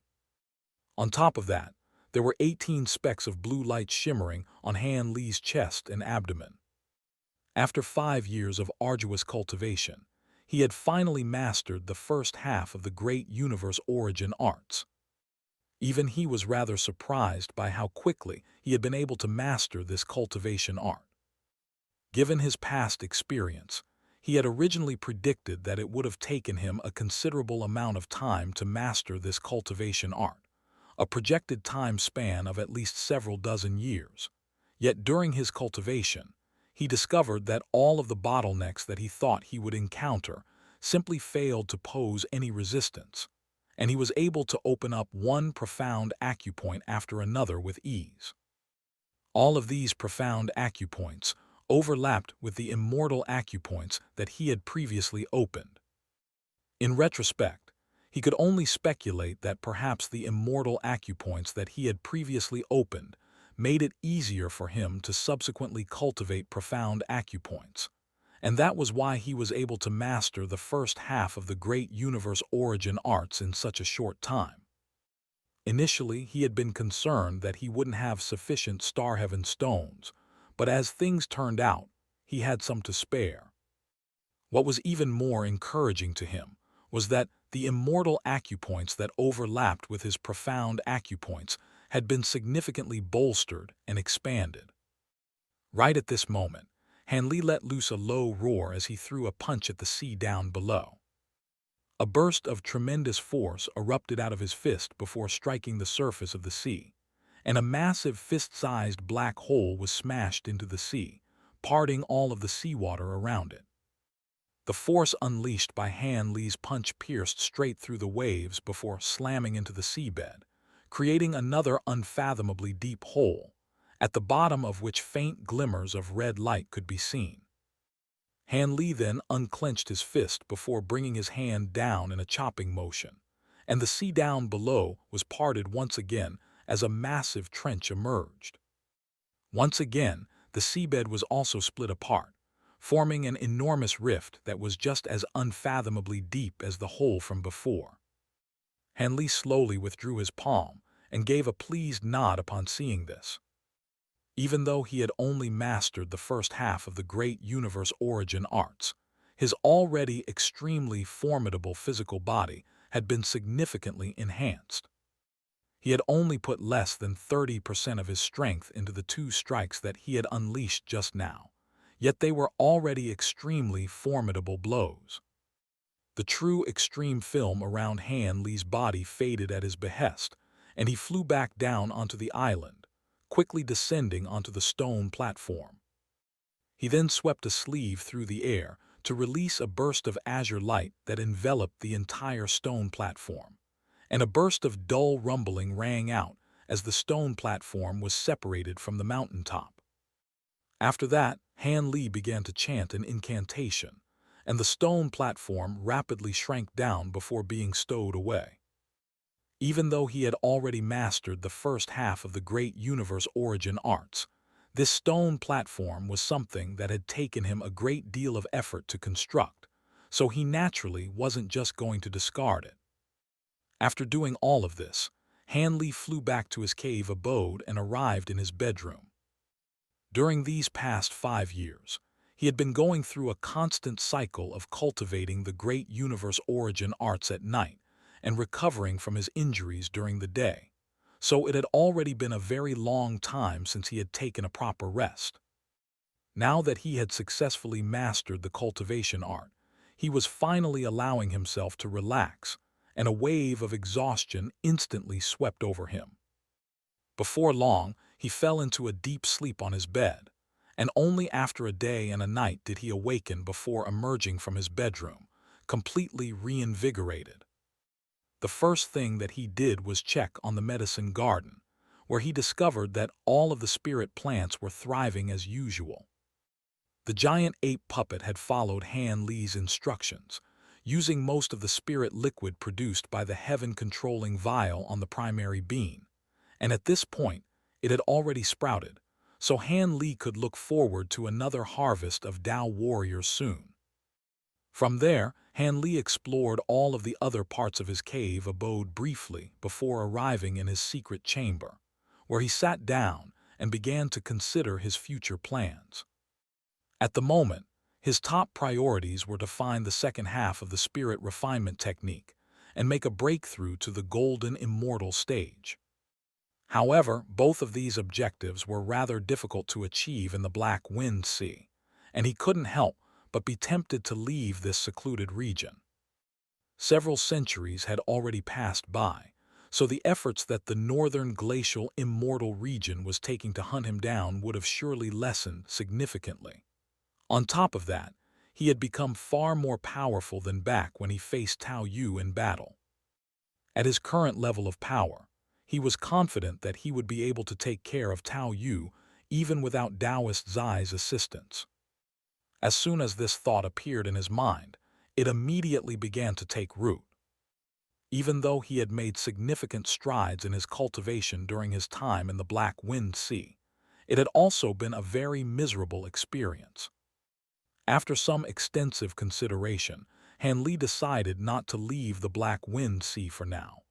At the very least, he had to get a good grasp on the situation in the outside world first. With that in mind, he put on his transient guild mask and made a routine examination of the missions that he had previously released. All of a sudden, an ecstatic look appeared on his face. He had received a response on his Spirit Refinement Technique Acquisition mission. He immediately made a hand seal, and a burst of azure light emerged from the passage of text detailing the mission. Around 15 minutes later, the burst of azure light flew out into Han Li's secret chamber, where it took on the form of a gray figure. The figure was dressed in a gray cloak, with an azure cat mask on their face that carried the number 16. The figure behind the mask inspected Han Li with a sharp and piercing gaze, while Han Li cupped his fist in a salute and said, "Greetings, fellow Taoist." The gray figure merely nodded in response. "You've taken on my mission, so I presume you already know what I want, right?" Han Li asked. "There's no need to be so ambiguous about it, fellow Taoist," the gray figure chuckled in a slightly raspy voice. "There are all types of shady dealings taking place in the Transient Guild. You're looking for the second half of the spirit refinement technique, isn't that right?" Han Li raised an eyebrow as he smiled and said, "In that case, I won't waste any time. Do you have the second half of the cultivation art, fellow Taoist?" "Of course," the gray figure replied. "Why else would I have taken on your mission?" "That's good to hear. Can we finalize things today? Rest assured, I'll be sure to offer you satisfactory compensation in exchange for the cultivation art," Han Li immediately replied. "The compensation that you're offering is indeed quite substantial, but the second half of the spirit refinement technique is extremely valuable, so I'm afraid what you're offering won't be sufficient," the gray figure said. Han Li's brows furrowed slightly upon hearing this, and he asked, "In that case, what do you propose, fellow Taoist?" "If you really want to obtain the second half of the spirit refinement technique, then come to this place in a month, and we'll speak in person," the gray figure replied before specifying a location. Before Han Li had a chance to reply, the gray figure ended the communication. Han Li's brows furrowed even tighter upon seeing this, and he slowly removed his mask. He then flipped a hand over to produce the jade slip that contained the map of the Black Wind Sea, then directed his gaze toward the location specified by the gray figure, which was a location that was truly on the very outskirts of the Black Wind Sea. Han Li stared at the jade slip in silence, and there was a contemplative look on his face. Only after sitting in silence for half a day did he raise his head with a determined expression, seemingly having arrived at some type of decision. After that, he stowed the jade slip away, then rose to his feet and quickly made his way to his medicine garden. He slowly swept his gaze across his medicine garden, then abruptly began making a string of hand seals to release numerous streaks of azure light. All of the restrictions in the entire medicine garden were instantly undone, and a series of formation tools flew out of the garden before landing in his grasp. In the blink of an eye, the entire garden had been deconstructed. Immediately thereafter, Han Li released more streaks of azure light out of his hands to stow away all of the spirit plants in the garden, along with the spirit soil beneath them. The primary bean was also stowed away, and it didn't take long before the entire garden had been cleared out. After emptying out the medicine garden, he quickly departed and stowed away everything else in the cave abode as well. Close to an hour later, Han Li appeared in the sky above the island. With a sweep of his sleeve, a series of restrictions appeared around the island before disintegrating one after another, following which sets of formation tools flew out into the open before vanishing up his sleeves.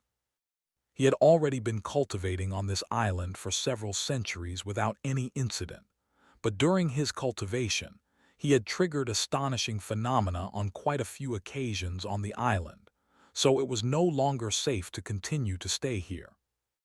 Han Li took one final glance at the island, yet right as he was about to depart, a white demon beast appeared on the surface of the sea down below with a loud splash, then began calling out to him.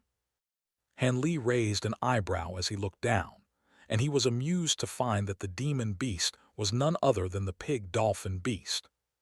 He descended toward the pig-dolphin beast, and the latter immediately began swimming toward him, splashing through the water with its tail. "Have you come to say goodbye?" Han Li asked as he stroked the pig-dolphin beast's smooth head with a smile on his face. The pig dolphin beast began rubbing its head gently against the palm of Han Li's hand, and Han Li smiled as he flipped a hand over to produce a pill that he tossed through the air. The pig dolphin beast's eyes immediately lit up as it opened its mouth to catch the pill. "I have to thank you for the hard ink crystal that you have me. It really did help me a lot. That pill is my parting gift to you," Han Li said. The pig dolphin beast faltered slightly upon hearing this, seemingly rather unwilling to part with Han Li. Han Li gave the pig dolphin beast's head one final pat, then flew away as a streak of azure light, quickly vanishing into the distance. The pig dolphin beast stared blankly at the direction that Han Li had flown away in, and a long while later, a determined look appeared in its eyes as it sank down into the sea. A month later, on the outskirts of the Black Wind Sea, a streak of azure light appeared above an island that was close to 10 kilometers in size, then faded to reveal none other than Han Li in his azure tiger mask. He was meeting someone from the Transient Guild, so he hadn't adopted a disguise and was merely wearing his Transient Guild mask. He inspected his surroundings briefly, then descended onto the island. This was an extremely secluded area of the Black Wind Sea, and there were sparse black clouds in the sky, obscuring the light of the sun like a layer of black mist. These clouds weren't just normal dark clouds, and they were giving off a cold and forbidding aura. Han Li took a brief glance at the thin black clouds in the sky, then quickly withdrew his gaze before sitting down with his legs crossed, and a layer of azure light quickly surfaced over his body. This was the location that had been specified by the gray figure, and Han Li had actually already arrived here in secret 2 days ago. During the past 2 days, he had conducted a thorough examination of the nearby area. He had been invited here by someone completely unfamiliar to him, and they were about to engage in a transaction concerning a forbidden art, so he naturally had to take the necessary precautions.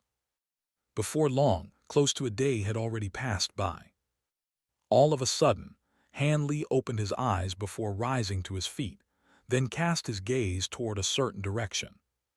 There, on the distant horizon, a speck of gray light appeared before approaching the island at an incredible speed, appearing in the sky above the island in the blink of an eye. The gray light then faded to reveal a gray-robed figure wearing an azure cat mask that bore the number 16, and it was none other than the same gray figure that Han Li had spoken to earlier. The two of them examined each other momentarily, following which the cat-masked figure cupped their hand in a salute as they said, "You must be fellow Taoist Raccoon 11. I am Wildcat 16. Sorry for being late." "It's fine, I only just got here as well," Han Li replied as he returned the salute. "That's good, I'm glad to hear I didn't keep you waiting for long," Wildcat 16 said. Han Li's brows furrowed slightly as he said in an indifferent, "Let's skip the formalities and discuss the matter at hand."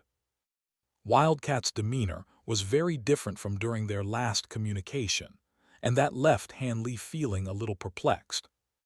"Of course, but this is not the place to talk, so please come with me, fellow Taoist Raccoon 11, Wildcat 16 replied with a nod, then flew through the air as a gray shadow. Han Li hesitated momentarily before deciding to follow along.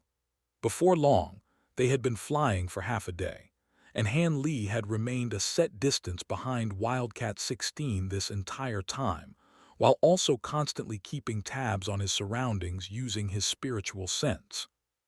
The further they flew, the denser the black clouds in the sky became, and in the end, the entire sky was filled with dense black clouds that were giving off an astonishing glacial aura. The sea down below had also been influenced by the yin qi in these black clouds, and the water had been stained black while also releasing bursts of bone-chilling glacial qi that were so formidable that even body integration cultivator would have quickly been frozen solid here. Han Li's brows furrowed slightly as he inspected his surroundings. Meanwhile, Wildcat 16 continued to fly onward, displaying no indication of stopping. Han Li was growing more and more apprehensive, and he suddenly stopped cold in his tracks. Wildcat 16 also drew to a halt, then turned around and asked, "Why have you stopped, fellow Taoist Raccoon 11? We've already been flying for a very long time, so I think it's only right that you tell me where we're going. I don't exactly enjoy being led on a trip into the middle of nowhere," Han Li said in an indifferent voice. "Rest assured, fellow Taoist Raccoon 11, we're almost there. This is a matter that concerns a forbidden art of the immortal realm, so even though we're already on the outskirts of the Black Wind Sea, we can't afford to get complacent. If anyone finds out what we're up to, we won't be able to remain in the Black Wind Sea any longer, so it's best that we go somewhere safe before we continue our conversation," Wildcat 16 said in a serious voice. "Don't try to placate me, fellow Taoist Wildcat 16. There's not a single soul to be seen here, so I suggest you come clean and tell me the truth. Otherwise, I'll have to take my leave," Han Li harumphed coldly. Despite his abrasive words, Wildcat 16 appeared to be completely unbothered, and after a brief moment of contemplation they said, "I understand your concern, fellow Taoist Raccoon 11. Truth be told, I do not have the second half of the spirit refinement technique. Instead, it's in the possession of a friend of mine, and that friend is waiting up ahead for us." Han Li faltered slightly upon hearing this, and Wildcat 16 continued, "Just as I said, this is a very serious matter, and my friend doesn't wish to deal with this matter in person. That's why they asked me to meet you on their behalf." Han Li fell silent upon hearing this, and it seemed that he was contemplating something. "I can assure you that I'm telling the truth, fellow Taoist Raccoon 11. If you don't believe me, then there's nothing I can say to convince you, and we'll have to call off the deal," Wildcat 16 said in a resigned manner. Han Li continued to remain silent, and his mind was racing as he weighed up his options. Wildcat 16 also waited in silence, making no effort to try and hurry Han Li. "All right, in that case, I'll come with you, but do tell me how much longer we have to go," Han Li said after some extensive contemplation. A hint of relief flashed through Wildcat 16's eyes upon hearing this, and they replied, "There's not far left to go. At our speed, we'll definitely be able to get there within 2 hours."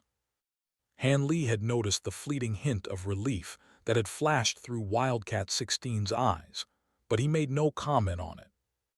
With that, the two of them continued onward, and after flying for close to another hour, a burst of faint rumbling suddenly rang out up ahead. The further they went, the louder this rumbling became, and a wary look appeared in Han Li's eyes. Shortly thereafter, the two of them drew to a halt. Gusts of inky black yin wind had suddenly appeared up ahead, with the largest gusts resembling enormous tornadoes, while the smallest ones were only the size of houses. The countless gusts of black yin wind filled the entire space up ahead, and the sound of ghastly howling and sobbing could be heard ringing out within the yin wind. Just these harrowing sounds alone were enough to strike Han Li with a sense of dizziness, and he hurriedly activated his spirit refinement technique to alleviate this rush of dizziness, but the apprehension in his heart had been further exacerbated. His current spiritual sense was not inferior to that of the average golden immortal, so there was no way that the sounds ringing out from within the gusts of yin wind should have been able to affect him. All of a sudden, an alarmed look appeared on Han Li's face. It was only very faint, but a hint of instability had arisen within his spiritual sense, and his heart immediately sank, thinking that the backlash from the spirit refinement technique was about to strike again. "Is this your first time seeing this soul-stirring wind, fellow Taoist Raccoon 11? They have an extremely potent disruptive effect on one's soul, and unless the proper protective measures are taken, even true immortal cultivators like ourselves won't be able to last very long in there at all," Wildcat 16 said. Han Li was rather relieved to hear this, and he asked, "Are you saying that we have to venture into these winds?" "That's right, but rest assured, we won't be venturing very far into these soul-stirring winds, and I've also prepared some things for this very purpose," Wildcat 16 replied with a nod. Hanley offered no response to this, seemingly waiting to see exactly what Wildcat 16 had prepared. Wildcat 16 didn't waste any more time words, either, and he raised a hand to produce an egg-sized black bead that appeared to have countless shadows flashing within it, presenting quite a profound sight to behold. He then began to chant an incantation, and a ring of black light surged out of the black bead, stretching to a radius of over 100 feet to encompass both Han Li and Wildcat 16. The ghastly sounds ringing out up ahead immediately became much more subdued, while the biting chill in the air also subsided significantly. "I didn't think that you would have a treasure that could keep out the soul-stirring winds," Hanley said as he took an intrigued glance at the black bead. "It's not that remarkable a treasure. Let's go," Wildcat 16 said in a casual manner, seemingly not wanting to explain too much about the black bead. With that, he led the way forward, flying into the vast expanse of yin winds up ahead, followed closely by Han Li.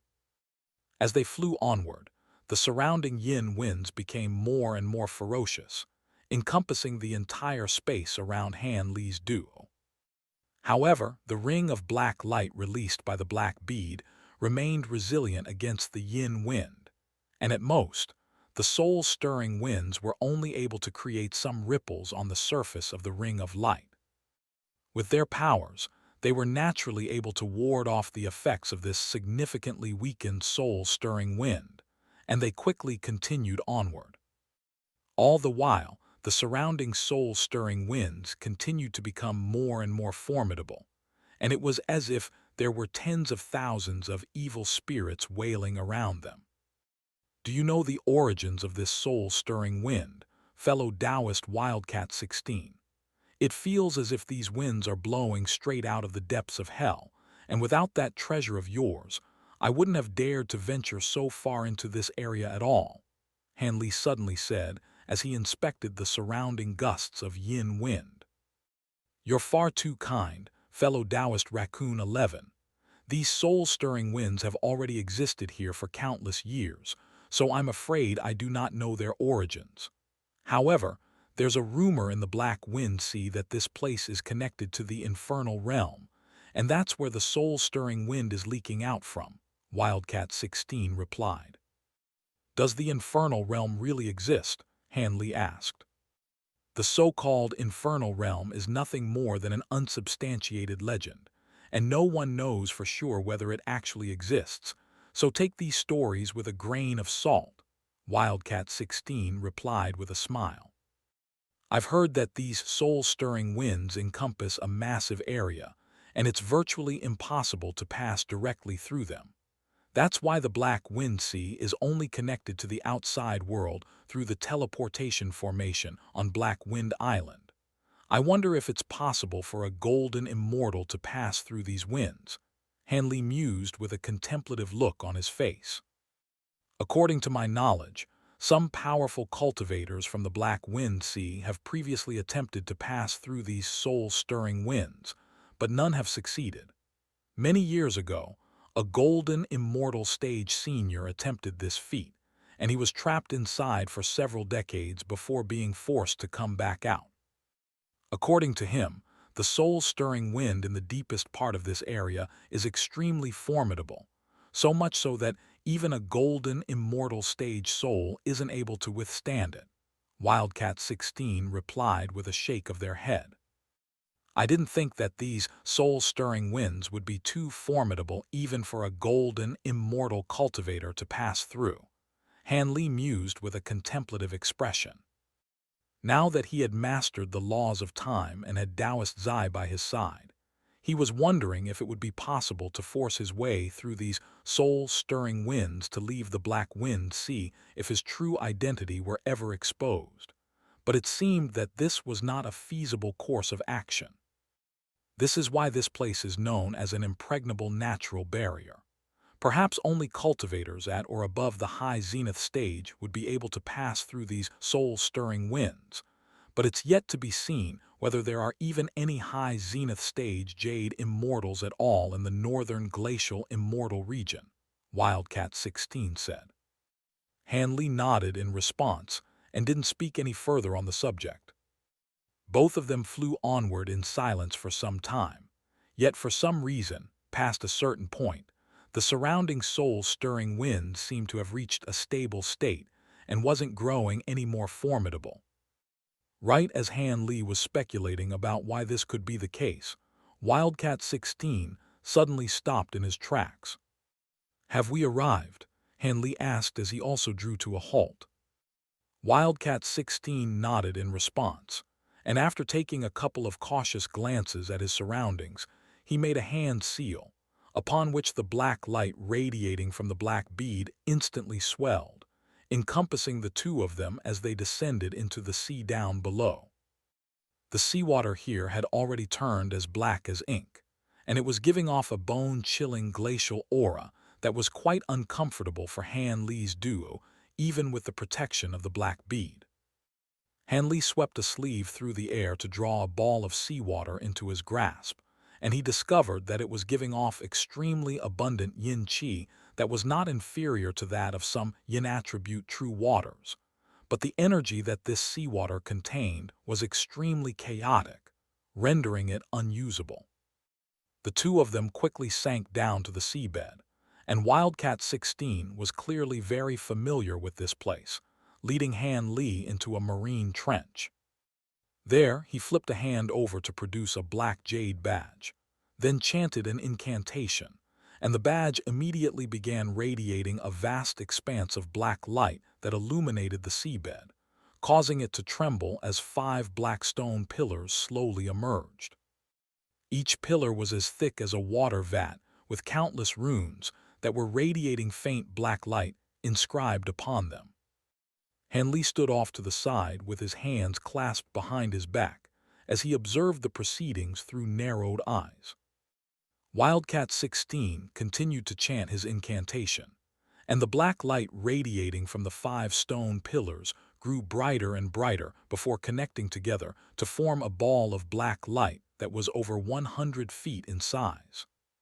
The ball of light began to revolve, picking up more and more speed as it did so, and all of a sudden, a faint crack rang out as an inky black cylindrical spatial passageway appeared.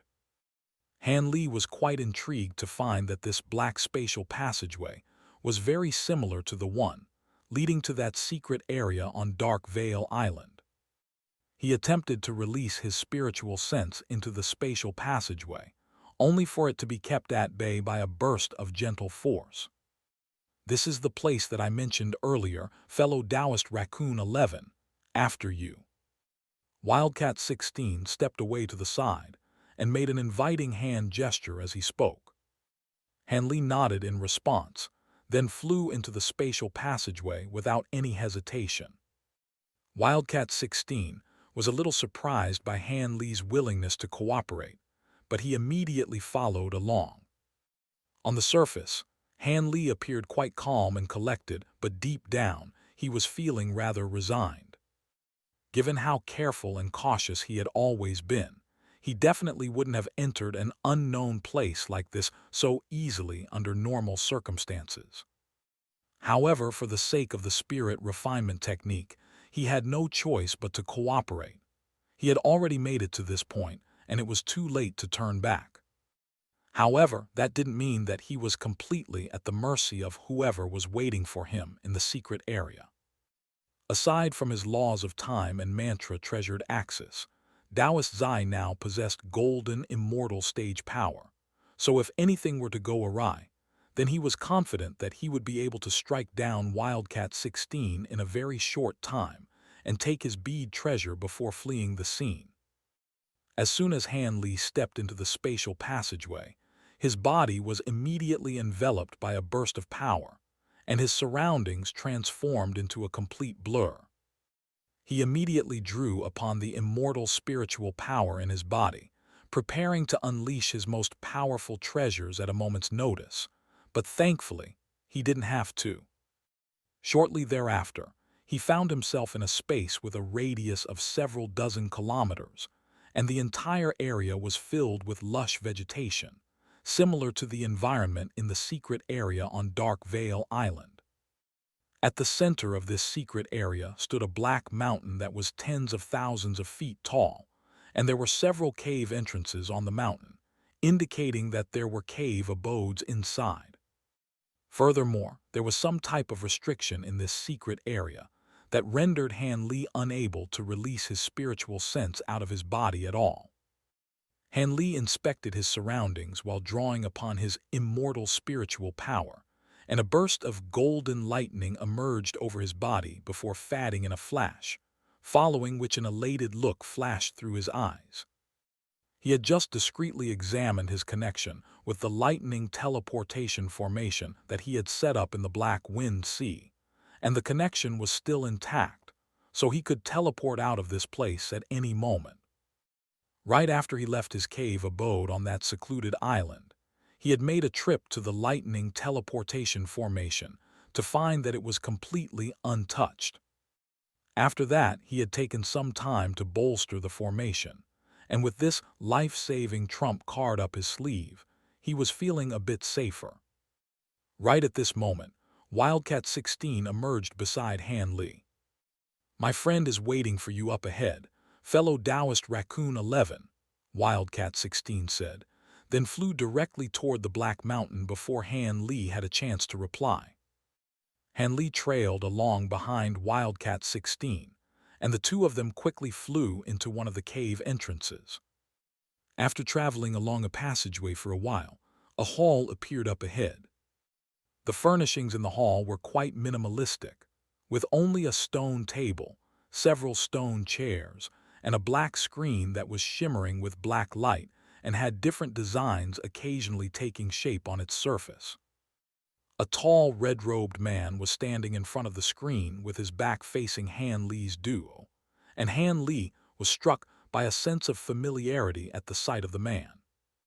The red-robed man turned around upon hearing the sound of footsteps, and Han Li was rather taken aback to discover that he was none other than Worm 3.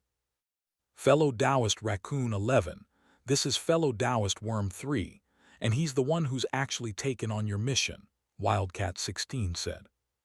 Worm 3 took a glance at Han Li, then sat down on one of the chairs as he made an inviting hand gesture and said, "Take a seat, fellow Taoist Raccoon 11. Han Li did as he was told, while Wildcat 16 cupped his fist in a salute toward Worm 3 before turning to depart. "I'll leave you two to speak in private." Han Li turned to look at the departing Wildcat 16 with a peculiar look in his eyes, while Worm 3 said, "Don't mind him, fellow Taoist Raccoon 11. I can explain the situation to you." "All right, in that case, I won't waste any time with idle chatter.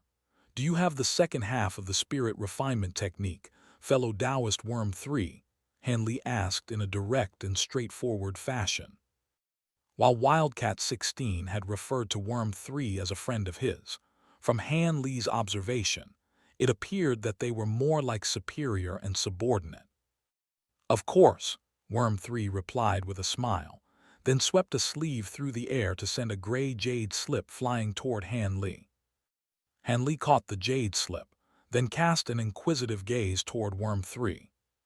In response, Worm 3 made an inviting hand gesture, and Han Li pressed the jade slip to his own forehead. The restrictions here prevented him from releasing his spiritual sense out of his body, so he had no choice but to examine the jade slip through direct contact. The jade slip contained a cultivation art, but only the first few lines were visible, while the rest were enshrouded in a concealment restriction. However, the first few visible lines alone were enough to tell Han Li that this was indeed the second half of the spirit refinement technique that he had been searching for. After reading through the first few lines in the jade slip several times, Han Li carefully swept his spiritual sense briefly over the concealment restriction that obscured the rest of the cultivation art. then promptly withdrew his spiritual sense from the jade slip. He didn't know exactly what this restriction was, but given his extensive experience and master in this field, he could tell that this was definitely no ordinary restriction. If he were to try and break through it by force, the jade slip would most likely be instantly destroyed, and his spiritual sense would be severely harmed in the process as well.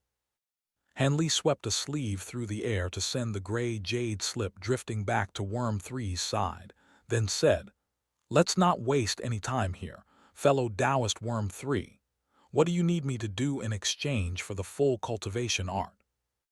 A smile appeared on Worm Three's face as he set the jade slip down onto the stone table beside him, following which he replied, "Before we discuss that, I have something to ask you, fellow Taoist Raccoon 11.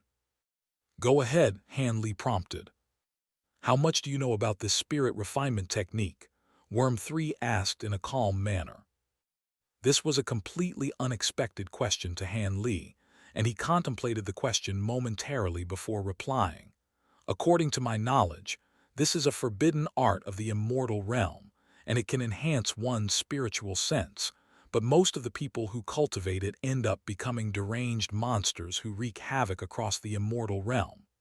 Hence, it's banned in all immortal regions, thereby making it a forbidden art." "Is that all you know about it?" Worm 3 asked. "That's all. Is there something wrong with what I've said?" Hanley asked. "That's only the basic information that everyone knows about the spirit refinement technique. If I'm not mistaken, you've already mastered the third level of the spirit refinement technique, right? May I ask who it was that taught you the technique, and did they not go into further details about it back then?" Worm 3 asked. The image of the immortal by the name of He Kang surfaced in Hanley's mind, but he naturally wasn't going to reveal that information, and he replied, "I obtained the first half of the spirit refinement technique by chance, and at the time, I wasn't aware that it was a forbidden technique, so I cultivated it on my own." This wasn't exactly a lie. All He Kang had done was bestow upon him the first 3 levels of the spirit refinement technique, and he hadn't gone into any further detail beyond that.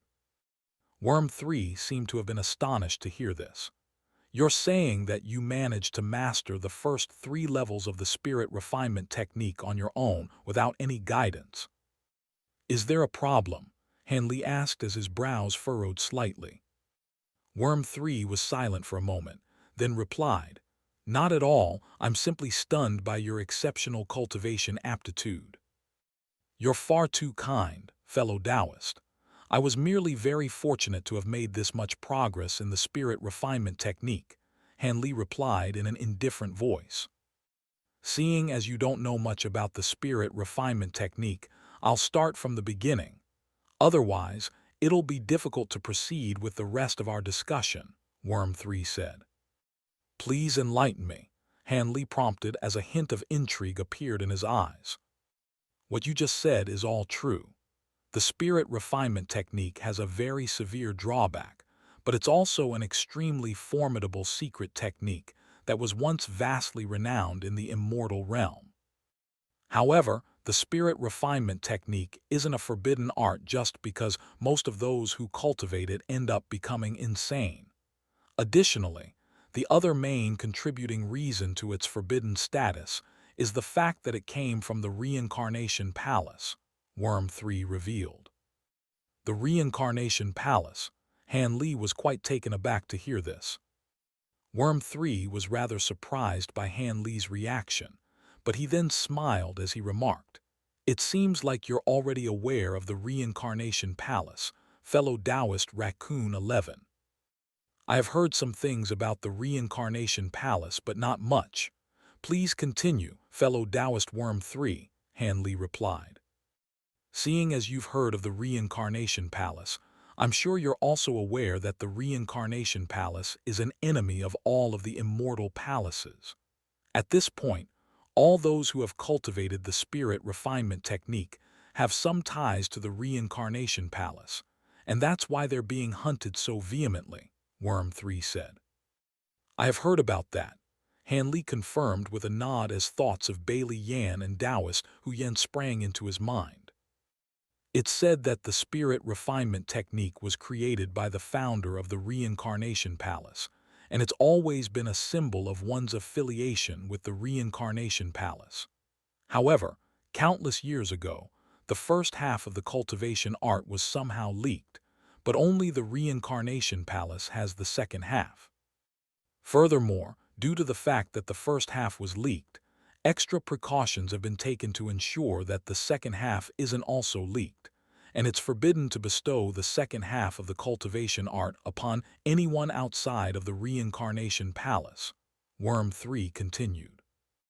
Does that mean you're a member of the Reincarnation Palace, fellow Taoist Worm 3? Han Li asked. That's right, Worm 3 replied with a nod. Han Li was rather taken aback to hear this. Worm 3 was a very important figure in the Transient Guild, and Han Li certainly wasn't expecting him to be a member of the Reincarnation Palace as well. It wasn't exactly an uncommon occurrence for people from different sects and powers to join the Transient Guild, but the majority of the guild's members were ordinary members like Han Li. The fact that Worm 3 held such a lofty status in the Transient Guild, yet was also a member of the Reincarnation Palace, was a rather intriguing revelation. If you want to obtain the second half of the spirit refinement technique, then all you have to do is actually something very simple, Worm 3 continued. Are you saying? That's right. As long as you're willing to join our Reincarnation Palace, I'll hand over this jade slip right away, Worm 3 declared in a direct and straightforward fashion. Han Li gently drummed his fingertips against the surface of the stone table as he fell silent.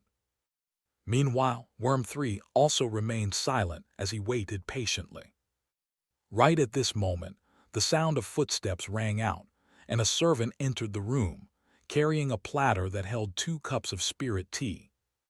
The teacups were translucent, and it was unclear what type of material they had been crafted from. The spirit tea that they were holding was also quite remarkable, and even though it wasn't giving off much of an aroma, the white vapor that drifted up from the tea would occasionally take on the form of cranes that flew around the teacup briefly before slowly dissipating. How rude of me to not have offered you any tea, even though you've already been here for so long. This white mist spirit tea is unique to our reincarnation, and it's quite exquisite. Have a taste, fellow Taoist Raccoon 11, Worm 3 said with a smile. The servant set the 2 cups of tea down onto the stone table before quickly departing. Han Li was still engrossed in his own thoughts, and only after hearing what Worm 3 had to say did he turn his attention to the tea on the table, upon which a hint of surprise appeared on his face. The white mist wasn't just normal water vapor. Instead, it was extremely rich immortal spiritual qi, and the fact that it could manifest certain forms on its own indicated that it was an exceptional spirit tea. The immortal spiritual qi that was contained in this single cup of tea was enough to make up for a month of cultivation for him, and this was by far the most exceptional spirit tea that Han Li had ever come across. However, he didn't have a habit of drinking tea in unfamiliar places, so even though he was rather tempted, he decided not to touch the tea in the cup. Worm 3 was rather amused by Han Li's cautious approach, and he picked up his own teacup before taking a sip. Meanwhile, Han Li remained seated in silence, and he appeared quite calm on the outside, but internally he was feeling quite conflicted. The crisis that had taken place in the Blaze Dragon Dao had left a very deep impression on him. Bailey Yan had already been on the cusp of reaching the high zenith stage, yet just because he was a member of the Reincarnation Palace, most of the golden immortal stage Dao Lords had turned on him and plotted his downfall in collaboration with the Northern Glacial Immortal Palace. Taoist Hu Yan clearly had close ties with the Reincarnation Palace as well, and it was unclear whether he was dead or alive. Han Li didn't know much about the Reincarnation Palace, but he knew that it was a sworn enemy of the northern glacial immortal region and even the heavenly court. Even though he was currently being hunted by the northern glacial immortal palace over his killing of Tao Yu, he still didn't want to join the reincarnation palace and place himself in direct opposition against the immortal palaces. He was still only a late true immortal cultivator at the moment, and he wanted to avoid trouble at all costs. However, if he didn't join the reincarnation palace, then he wouldn't be able to obtain the second half of the spirit refinement technique, and that would be no different from an extended death sentence. Neither of these options were particularly appealing to Han Li, and he remained silent for a long while. Finally, Worm 3 set down his teacup as he broke the silence. Are you worried that joining our reincarnation palace will pit you against the northern glacial immortal palace? That's right, Han Li replied in a candid fashion. I'm assuming you must have been residing in the Black Wind Sea for a long time, so you don't know much about the world outside. The northern glacial immortal palace is quite a formidable power, but our reincarnation palace isn't the only force that can stand against it. It's just that none of those forces are willing to step forward for no good reason. On top of that, our reincarnation palace has always resided in the shadows, so it won't be easy for the northern glacial immortal palace to find us, Worm 3 said with a smile. Is there any proof to support your claims? Surely you can't expect me to just take your word for it, Han Li said in a solemn voice. Eventually, you'll come to find out whether I'm telling the truth or not. The fact of the matter right now is that you've mastered the first 3 levels of the spirit refinement technique, so if you're caught by the immortal palace, you'll be dealt with as a member of our reincarnation palace anyway. On top of that, I can tell that you've recently suffered a bout of backlash from the spirit refinement technique, so if you can't secure the second half of the cultivation art in a timely fashion. Worm 3's voice trailed off here, but it wasn't difficult to tell what he was implying. Han Li's heart sank slightly upon hearing this. He had already done everything in his power to restrain his spiritual sense, but Worm 3 had still managed to detect the spiritual sense crisis that had recently befallen him. Han Li fell silent once again as he continued to tap the stone table in an absent-minded manner, but at this point, the choice was becoming rather clear to him. Worm 3 could tell that Han Li needed one final push, so he continued. I don't mean to brag, fellow Taoist Raccoon 11, but our reincarnation palace is no less formidable than the northern glacial immortal region.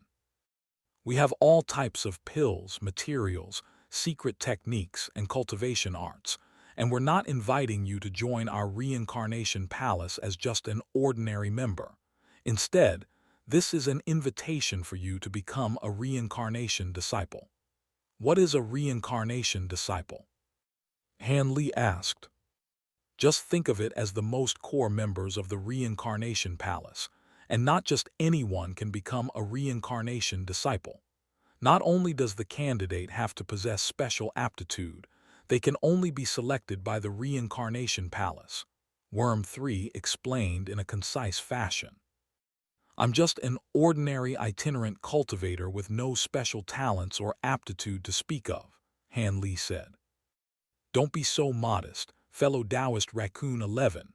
You're a Tao pill master, and that's certainly an exceptional talent in my books, Worm 3 said with a smile. Han Li immediately rose to his feet upon hearing this, and he was glowering intently at Worm 3 with a sharp and piercing gaze. Worm 3 looked back at Han Li with a calm expression, directly meeting his gaze. The two of them stared at each other for a long time, and Worm 3 remained calm and collected the entire time. After a while, the sharpness in Han Li's gaze slowly faded, and he asked, How do you know about that? Your dew-form herb was obtained from me, and you released quite a few other Tao pill ingredient acquisition missions in the Transient Guild, so it wasn't difficult to figure out what you were up to, Worm 3 explained with a smile, while Han Li remained silent. Worm 3 continued. That pill tribulation that took place in the Black Wind Sea not long ago was triggered by you, right? Given all of those factors, I would have to be a fool not to have deduced that you're a Tao pill master. I assume that must mean GU is also a member of your reincarnation palace, right? Hanley asked. That's right. He already realized at the time that you were a Tao pill master, and he simply chose not to confront you on the matter. Worm 3 conceded with a nod. The reincarnation palace truly is just as formidable as you proclaim. I thought I managed to fool him at the time, Hanley said, as a self-deprecating look appeared on his face. At the same time, he was feeling quite relieved. It seemed that the reincarnation palace had only found out that he managed to refine a Tao pill, but that was the extent of what they knew about him.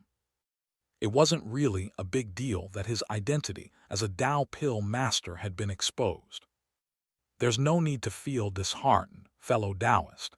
GU was only able to see through your ruse as he's proficient in the use of a sensory secret technique.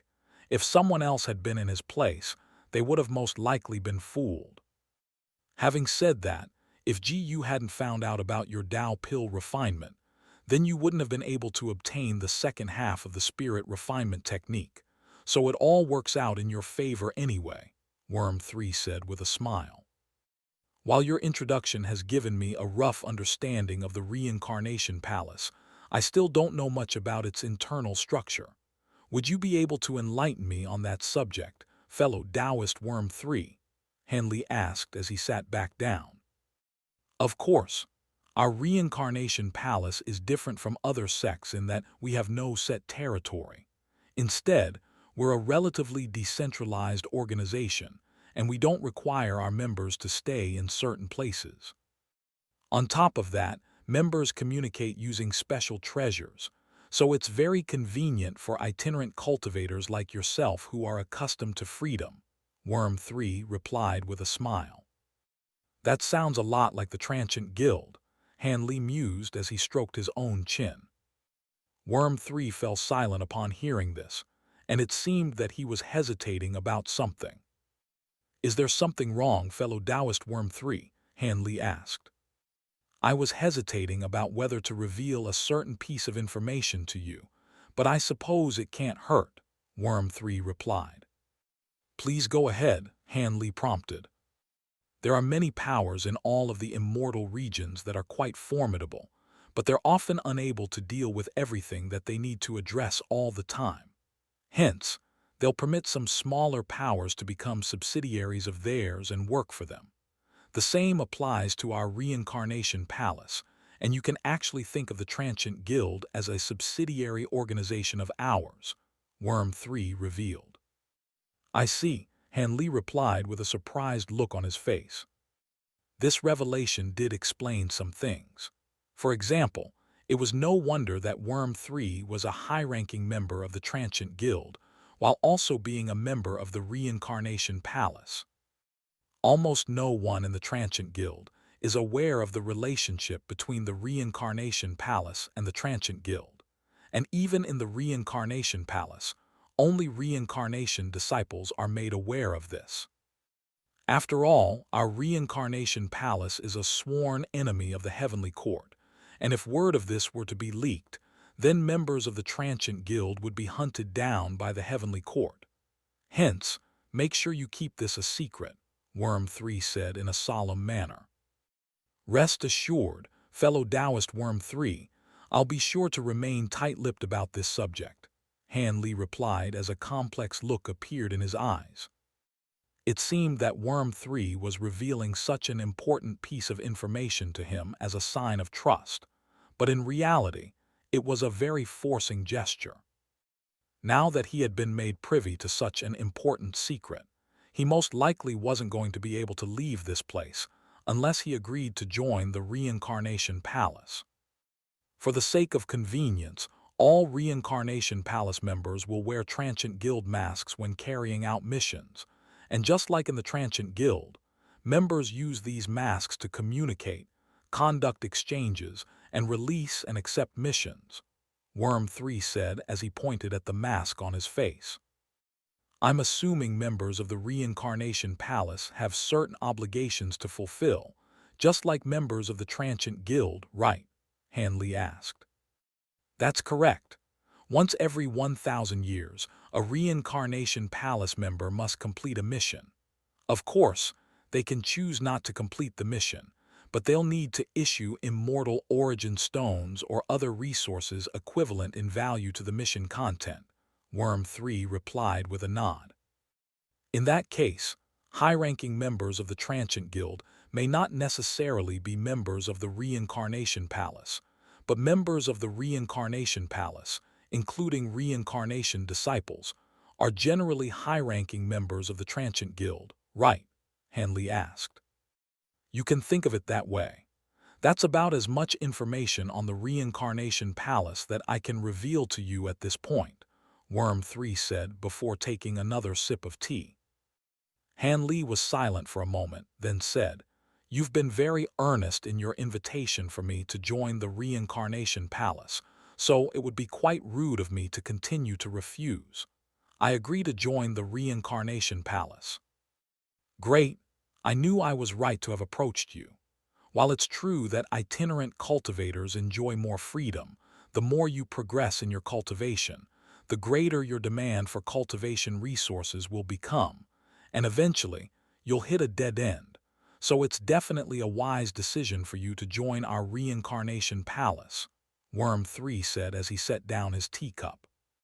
From this day forth, both of us will be members of the Reincarnation Palace. Please look after me, fellow Taoist Worm 3, Hanley said with a smile. No problem. If you have any questions, feel free to ask me. You're a Tao pill master, so I'm certainly more than happy to be on good terms with you, Worm 3 chuckled in a joking manner. A faint smile appeared on Hanley's face as he cupped his fist in a salute toward Worm 3. Now that he had agreed to join the Reincarnation Palace, an unspoken barrier of apprehension between them seemed to have been torn down, bringing them a lot closer. Worm 3 flipped a hand over to produce a crimson lion mask, upon which was inscribed the number 5, and he handed the mask to Hanley as he said, This is your new mask. From this day forth, you'll be Dragon 5, but you're free to keep your Raccoon 11 identity if you so choose. Hanley nodded in response as he accepted the crimson lion mask. He had been looking for a new mask, so this had come at the perfect time. He made a hand seal and cast a streak of azure light into the mask, but to his surprise, it displayed no reaction. This mask is different from ordinary Transient Guild masks, and you can only use it with a special incantation seal of the Reincarnation Palace, Worm 3 said as he swept a sleeve through the air to send a jade slip flying toward Hanley. Hanley caught the jade slip before pressing it against his forehead, and moments later, he chanted an incantation before casting an incantation seal into the crimson lion mask, upon which it immediately released a crimson light screen. Hanley didn't go any further beyond that, withdrawing his hand seal to scatter the light screen. On the surface, this mask doesn't appear to be remarkable in any way. But it's actually specially made by the Reincarnation Palace, and it has one additional benefit outside of all of the uses of a Transient Guild mask, and that's its ability to conceal the aura of the spirit refinement technique. It's not perfect, but as long as you exercise some caution, you won't be easily caught by the surveyors of the Heavenly Court, Worm 3 added. Hanley's eyes lit up slightly upon hearing this, and he took another glance at the crimson mask before stowing it away, then turned his gaze back to Worm 3. Worm 3 seemed to be aware of what Hanley wanted, and he picked up the gray jade slip on the table and began chanting an incantation while casting several incantation seals into the jade slip. A layer of murky gray light appeared over the surface of the jade slip, and it was interspersed with specks of black light, presenting an intriguing sight to behold. The gray light then vanished in a flash, and a hint of excitement appeared in Hanley's eyes upon seeing this. According to the rules of our reincarnation palace, all those who join will receive one level of the spirit refinement technique for free. This jade slip contains the fourth level of the spirit refinement technique, so you'll have to earn the rest of the cultivation art, Worm 3 said as he handed the jade slip to Han Li. Han Li accepted the jade slip, with a hint of disappointment in his eyes. He had thought that this jade slip contained the entire second half of the spirit refinement technique, but it appeared that things weren't going to be so easy for him. Having said that, the fourth level of the spirit refinement technique was already sufficient for his current needs. He pressed the jade slip to his forehead once again before injecting his spiritual sense into it, and sure enough, the concealment restriction inside had already been removed, and everything was revealed to him. He suppressed the excitement in his heart as he quickly read through the cultivation art, which wasn't very long, only spanning several thousand characters, and it didn't take long for him to commit the entire thing to memory. After that, he took a deep breath and closed his eyes as he sat still in his chair. Worm 3 also sat in silence, and only after a full 15 minutes had passed did Han Li exhale as he opened his eyes. The spirit refinement technique had always been a major problem weighing on his mind, and now that it had been resolved, he felt as if a huge load had been lifted from his shoulders. After Han Li opened his eyes, Worm 3 said, "Now that you've become a reincarnation disciple, there's one more thing that you must be made aware of." Worm 3 swept a sleeve through the air to release a streak of yellow light as he spoke, and Han Li caught it to discover that it was a jade slip, then took a glance at Worm 3 before pressing the jade slip to his own forehead. Moments later, he removed the jade slip from his forehead, then made a hand seal as he began to chant an incantation, and a layer of crimson light immediately emerged from his crimson mask before forming a crimson screen of light in front of him. After sweeping his gaze over the screen of light, Han Li reached out a finger without any hesitation before tapping on a tiny stone plaque icon in the corner, upon which a projection of a white stone plaque that was around 10 feet tall instantly shot out of the icon. At the top of the stone plaque were the words "Earthly List," inscribed in golden seal text, while down below were some lines of small golden text that laid out different cultivation arts, secret techniques, and pill recipes. After those came some lines of small silver text that provided descriptions of the items on the list, and each of them ended with a number that seemed to be denoting the prices of the individual items. It only took a quick glance over the list before an elated look appeared on Han Li's face. Mountain Body Refinement Arts, Earth Attribute Profound Immortal Cultivation Arts, uses the essence of mountains to refine the physical body. Can be cultivated to the Golden Immortal stage, 150 points. High Zenith Spirit Eyes, an ocular ability that lays bare everything between heaven and earth to the cultivator, 200 points. Recipe for the Origin Spirit Pill. What you're seeing right now is the Reincarnation Palace Earthly List that's only accessible to reincarnation disciples. The cultivation arts and secret techniques on the list have all been gathered by the Reincarnation Palace over the course of countless years, and I won't go into detail about how valuable they are. As for the numbers at the end, they lay out the number of contribution points required to secure each item, and you earn contribution points by completing Reincarnation Palace missions, Worm 3 explained. I see. It seems like there are many perks to joining the Reincarnation Palace.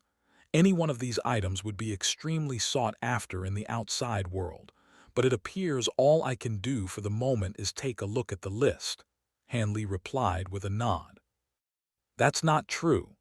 All new reincarnation disciples receive 100 contribution points in addition to a free level of the spirit refinement technique. You can choose something within 100 contribution points on the list now, or save up for the future. Worm 3 flipped a hand over to produce a crimson jade badge as he spoke, then pointed it at the stone plaque projection in front of Han Li, releasing a streak of red light that vanished into the stone plaque in a flash. Immediately thereafter, the number 100 appeared at the bottom of the stone plaque, and Han Li's eyes instantly lit up upon seeing this. He expressed his gratitude to Worm 3, then began browsing the items on the earthly list.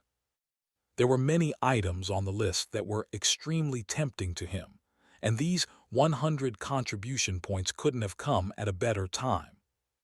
All of a sudden, Han Li's eyes lit up as he spotted all 7 levels of the spirit refinement technique on the stone plaque.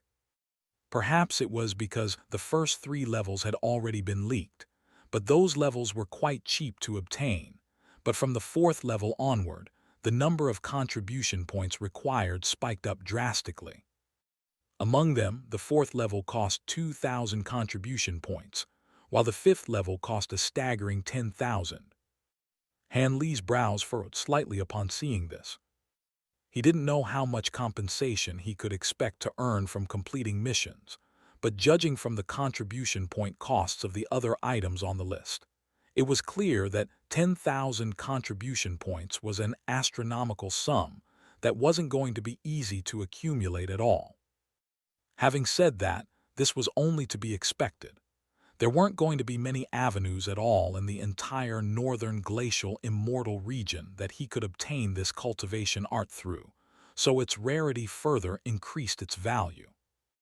Now that he already had the 4th level of the cultivation art, he would be able to stave off the spiritual sense crisis for the time being, and that should give him enough time to save up contribution points for the subsequent levels. With that in mind, Han Li continued to browse through the list, and before long, another item on the list had caught his attention. Recipe for the Golden Soul Pill.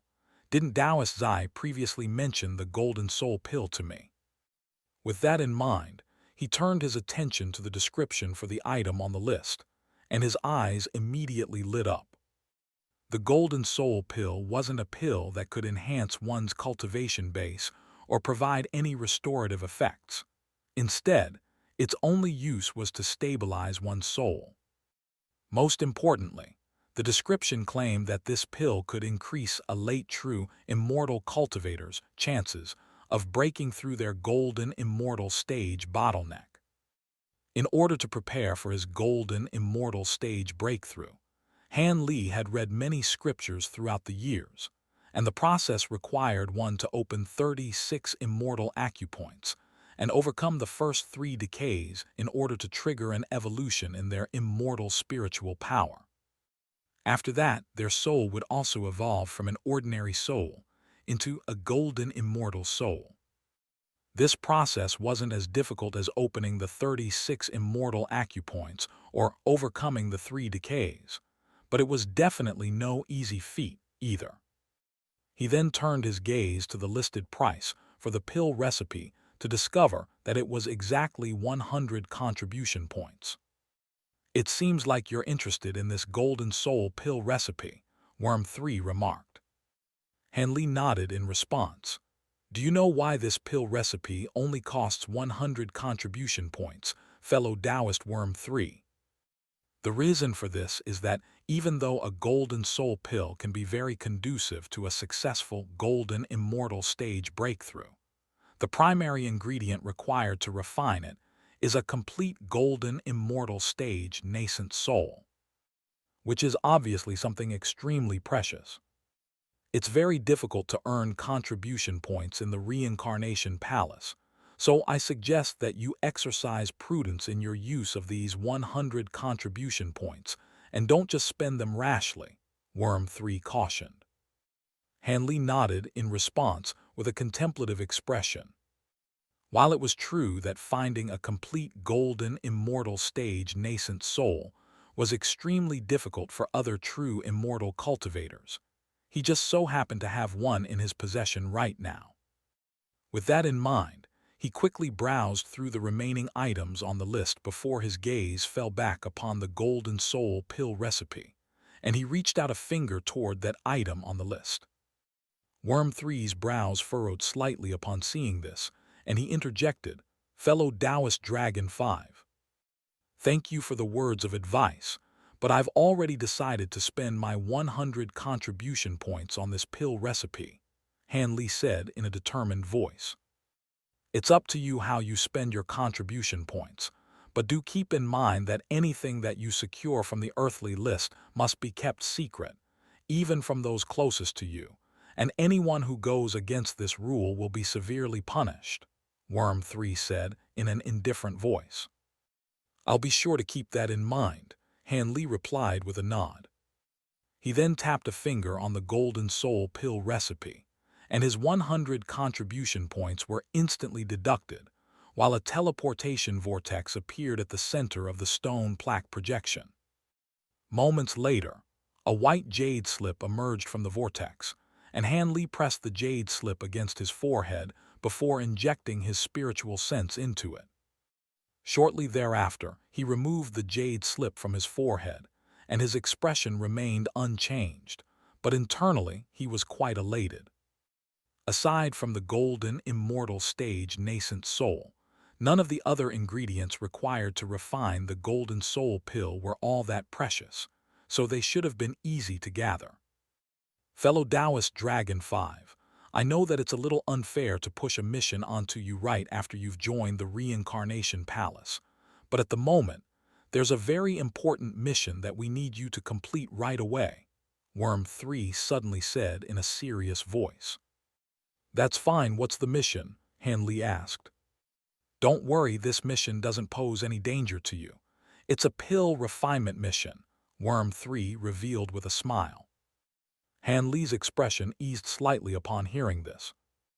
After you complete this mission, you'll be free to do whatever you want for the next 1,000 years, and you'll also receive 50 contribution points.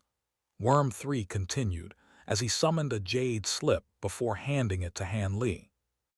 Instead of accepting the jade slip right away, Han Li asked, Tao pill masters may be rare, but I'm sure there are others in the Reincarnation Palace, so why are you assigning this mission to me? We do have another Tao pill master, but he's busy with some other things at the moment, so we have no choice but to turn to you, Worm 3 explained. Han Li remained silent as a series of thoughts flashed through his mind. Truth be told, while this is a Reincarnation Palace mission, it's somewhat related to me as well, so please lend me your assistance, fellow Taoist Dragon 5. Worm 3 continued with a hint of an imploring tone in his voice. You're the one who introduced me to the Reincarnation Palace, so seeing as this is a matter that concerns you, I'm obligated to help. I'll accept this mission, Han Li said with a smile. A hint of elation immediately appeared on Worm 3's face upon hearing this, and he cupped his fist in a salute as he said, Thank you, fellow Taoist, I'll remember this favor. There's no need to be so formal, fellow Taoist Worm 3. We're part of the same organization from now on, so it's only right that we help each other, Han Li said with a dismissive wave of his hand. One of the reasons why Han Li had decided to accept this mission was so that Worm 3 would owe him a favor, and with that in mind, he accepted the jade slip before pressing it against his own forehead. The jade slip contained a pill recipe, but it was a recipe for a Tao pill. However, it was also not quite the same as other Tao pills as the refinement process was simpler. It seemed that some steps had been removed, while some ingredients had also been replaced, producing a rather strange recipe. The primary ingredient for this recipe was a type of yin attribute material, indicating that it was a recipe for a yin attribute Tao pill. After Han Li removed the jade slip from his forehead, Worm 3 immediately asked, Will you be able to refine the pill, fellow Taoist Worm 3? I've never come into contact with this pill recipe before, but the refinement process isn't all that complicated, so I should be up to the task, Han Li replied. Worm 3 was ecstatic to hear this. Fantastic! You're doing me a huge favor, fellow Taoist Dragon 5. I'm confident in my abilities to refine this pill, but there's something that I have to make clear in advance, Han Li said. Go ahead, fellow Taoist Dragon 5. I'll be sure to help you in any way that I can, Worm 3 prompted. Rest assured, fellow Taoist Worm 3, I'm not going to state any unreasonable demands. It's just that this is a completely unfamiliar pill to me, so I'll require many batches of ingredients for practice.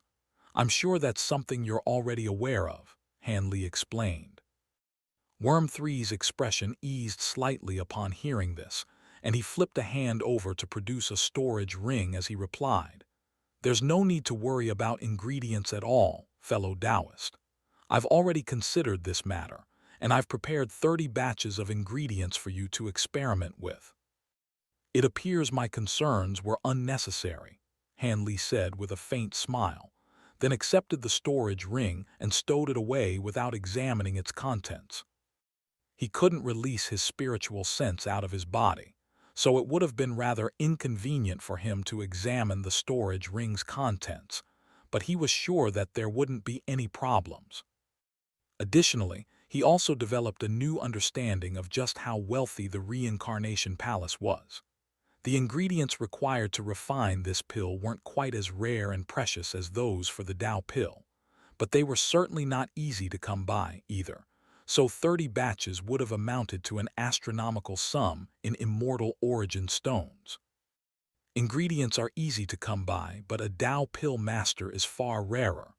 All you need to focus on is refining the pill within 10 years. Don't worry about ingredients. If there's not enough there, I'll find a way to get you more, Worm 3 assured with a smile. Han Li's expression changed slightly upon hearing this, and he said, 10 years. I'm afraid that might not be enough time for me to guarantee a successful outcome. At the very most, we can only wait 15 years. This is a very important matter, so please do your best, fellow Taoist. Our Reincarnation Palace will be sure to reward you handsomely for your efforts, Worm 3 said with a solemn expression. I'll be sure to do my best, but I still can't make any guarantees. After all, I only recently became a Tao pill master, so my skills may not yet be up to scratch, Han Li replied. Worm 3 merely continued to look at Han Li in silence upon hearing this. Time is of the essence, so I won't delay any longer. I'll be taking my leave now, Han Li said as he cupped his fist in a parting salute. You wish to leave this place, fellow Taoist? Worm 3 asked. That's right. I'll return to my cave abode right away to study this pill recipe, and I'll contact you if I need anything, Han Li replied with a nod. There's no need to do that. We have a pill refinement chamber and a cauldron prepared for you, so just refine the pill here. If you need anything else, I would also be able to deliver them to you in a timely fashion, Worm 3 said. I appreciate the kind offer, but I'm more accustomed to refining pills in my own cave abode, Han Li said as his brows furrowed slightly. Worm 3 cleared his throat, then said in a meaningful voice, Truth be told, the Black Wind Sea is not very safe at the moment, so if you trigger another pill tribulation, you may not be able to make a safe retreat as you did last time. But, before Han Li had a chance to protest, Worm 3 raised a hand to cut him off as he said in a cold voice, If there aren't any other problems, then I'll take you to the pill refinement chamber right away. Han Li could only give a resigned nod in response. Come with me, fellow Taoist, Worm 3 said as he turned to depart. A wry smile appeared on Han Li's face as he followed along. The two of them quickly emerged from the cave, following which Worm 3 summoned a flying carriage that carried the two of them toward the outskirts of the mountain before landing halfway up another tall mountain. This was quite a large area, but it was riddled with huge trees, and there was a waterfall nearby. But aside from the splashing of the waterfall, the environment was quite peaceful. On the mountain face up ahead was an opening that was sealed by a large gate with a layer of azure light over its surface, and there were numerous runes surging incessantly over the azure light barrier, presenting a rather mysterious sight to behold. Worm 3 strode forward before pulling out an azure badge, then waved it through the air to release a streak of azure light that vanished into the stone gate in a flash. The azure light barrier outside the stone gate quickly faded, and the gate was slowly opened. "This is where you'll be staying, fellow Taoist Dragon 5. I assure you that no one will come to disturb you during your pill refinement," Worm 3 said. Han Li nodded in response, then made his way into the cave abode. In the next instant, he was surprised to discover that the spiritual sense restriction had completely vanished as soon as he stepped into the cave abode. But his spiritual sense was still only restricted to the confines of the cave abode.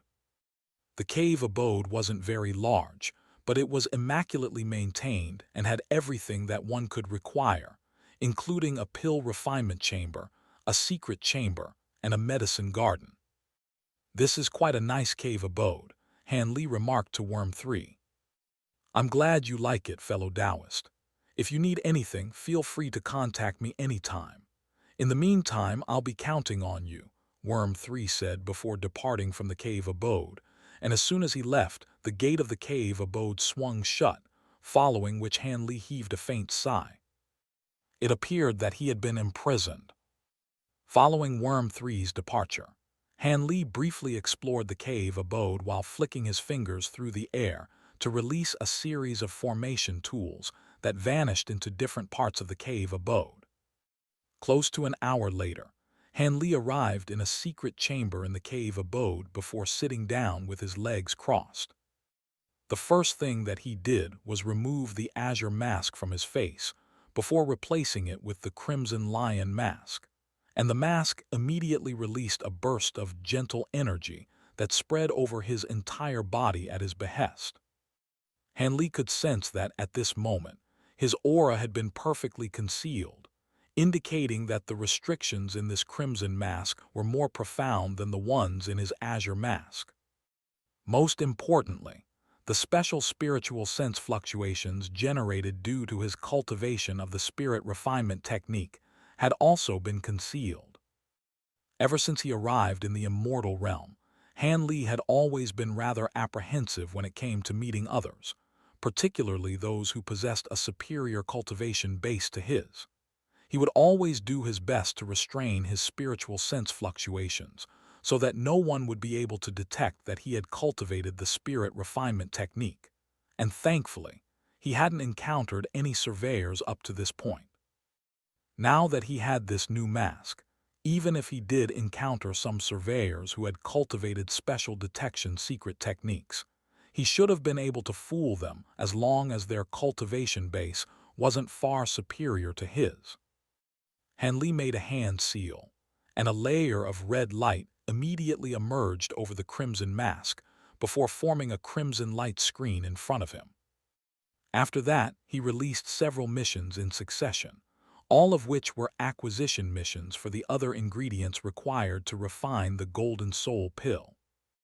After doing all of that, he swept a sleeve through the air to wave the crimson light screen away, then flipped a hand over to produce the gray jade slip that contained the fourth level of the spirit refinement technique. Even though he only had 15 years to refine the pill, he wasn't planning to begin right away. For other Tao pill masters, 15 years would have indeed been a very tight time frame, but this was naturally not a problem for Han Li. At this point, only several of the time Tao runes on his mantra treasured axis had recovered since the last time it had conjured up the wall of light, but all he needed were 18 functional time Tao runes to fulfill his pill refinement needs. Furthermore, the refinement process for this pill was far simpler than that of the time Tao pill, and with his mantra treasured axis up his sleeve and so many batches of ingredients at his disposal, he naturally had no concerns. Hence, his top priority at the moment was to cultivate the spirit refinement technique and resolve his spiritual sense crisis. With that in mind, Han Li injected his spiritual sense into the jade slip and carefully read through the fourth level of the spirit refinement technique, then sat down with his legs crossed and began to cultivate. Meanwhile, Worm 3 was walking down a black passageway countless kilometers away from Han Li, with a contemplative look in his eyes. The passageway wasn't very long, so he was able to quickly reach the end, at which point a black stone gate that was over 30 feet tall appeared before him. With a sweep of his sleeve, he sent an incantation seal flying through the air, and the black stone gate slowly opened to reveal a spacious hall, at the center of which stood a figure dressed in a black cloak. There was a cross design embroidered onto the sleeve of the cloak, and upon hearing the sound of footsteps, the cloaked figure turned around. It was a middle-aged man, but there was a horrific scar that ran across his forehead from its left corner all the way to his right eyelid before continuing down his cheek, presenting a menacing sight to behold. "What are you doing here?" Worm 3 asked in a cold voice. "I came here because I have something to speak to you about. Rest assured, no one would have been able to track me here," the cloaked man replied. "Have you found out something?" Worm 3 asked. "Just as you predicted, it really is under Red Moon Island, but due to the involvement of Black Wind Island, our people are unable to get close to the area for the time being," the cloaked man replied. "Black Wind Island, how are those people possibly able to stop us?" Worm 3 asked. "What if I were to tell you that there are golden immortal cultivators among them?" The cloaked figure replied with a faint smile. A sharp gleam immediately flashed through Worm 3's eyes upon hearing this. Could it be? "According to the information that we've gathered so far, the situation is exactly as you're thinking right now," the cloaked figure replied with a nod. "I don't care how you do it, but you have to figure everything out about the situation on Red Moon Island before the Origin Void pill is successfully refined," Worm 3 said in a categorical voice. "I would have done that even if you hadn't told me.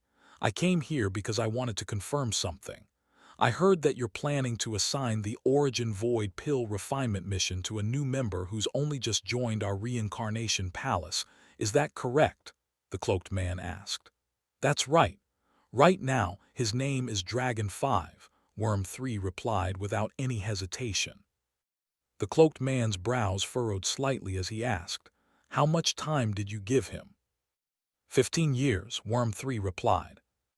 "Pardon me for being blunt, but I don't think even Master Zyman would be able to guarantee the successful refinement of an Origin Void pill in 15 years, the cloaked man said in a meaningful voice. "That may be true, but at the moment, Master Zyman isn't in this immortal region, and we have less than 20 years left to make our move. Do we have any other choice?" Worm 3 asked. The cloaked man was silent for a moment, then said, "This is an extremely important matter, and that person has only just joined our Reincarnation Palace. Are you sure he's reliable?" "I don't know, so I never didn't allow him to leave," Worm 3 replied.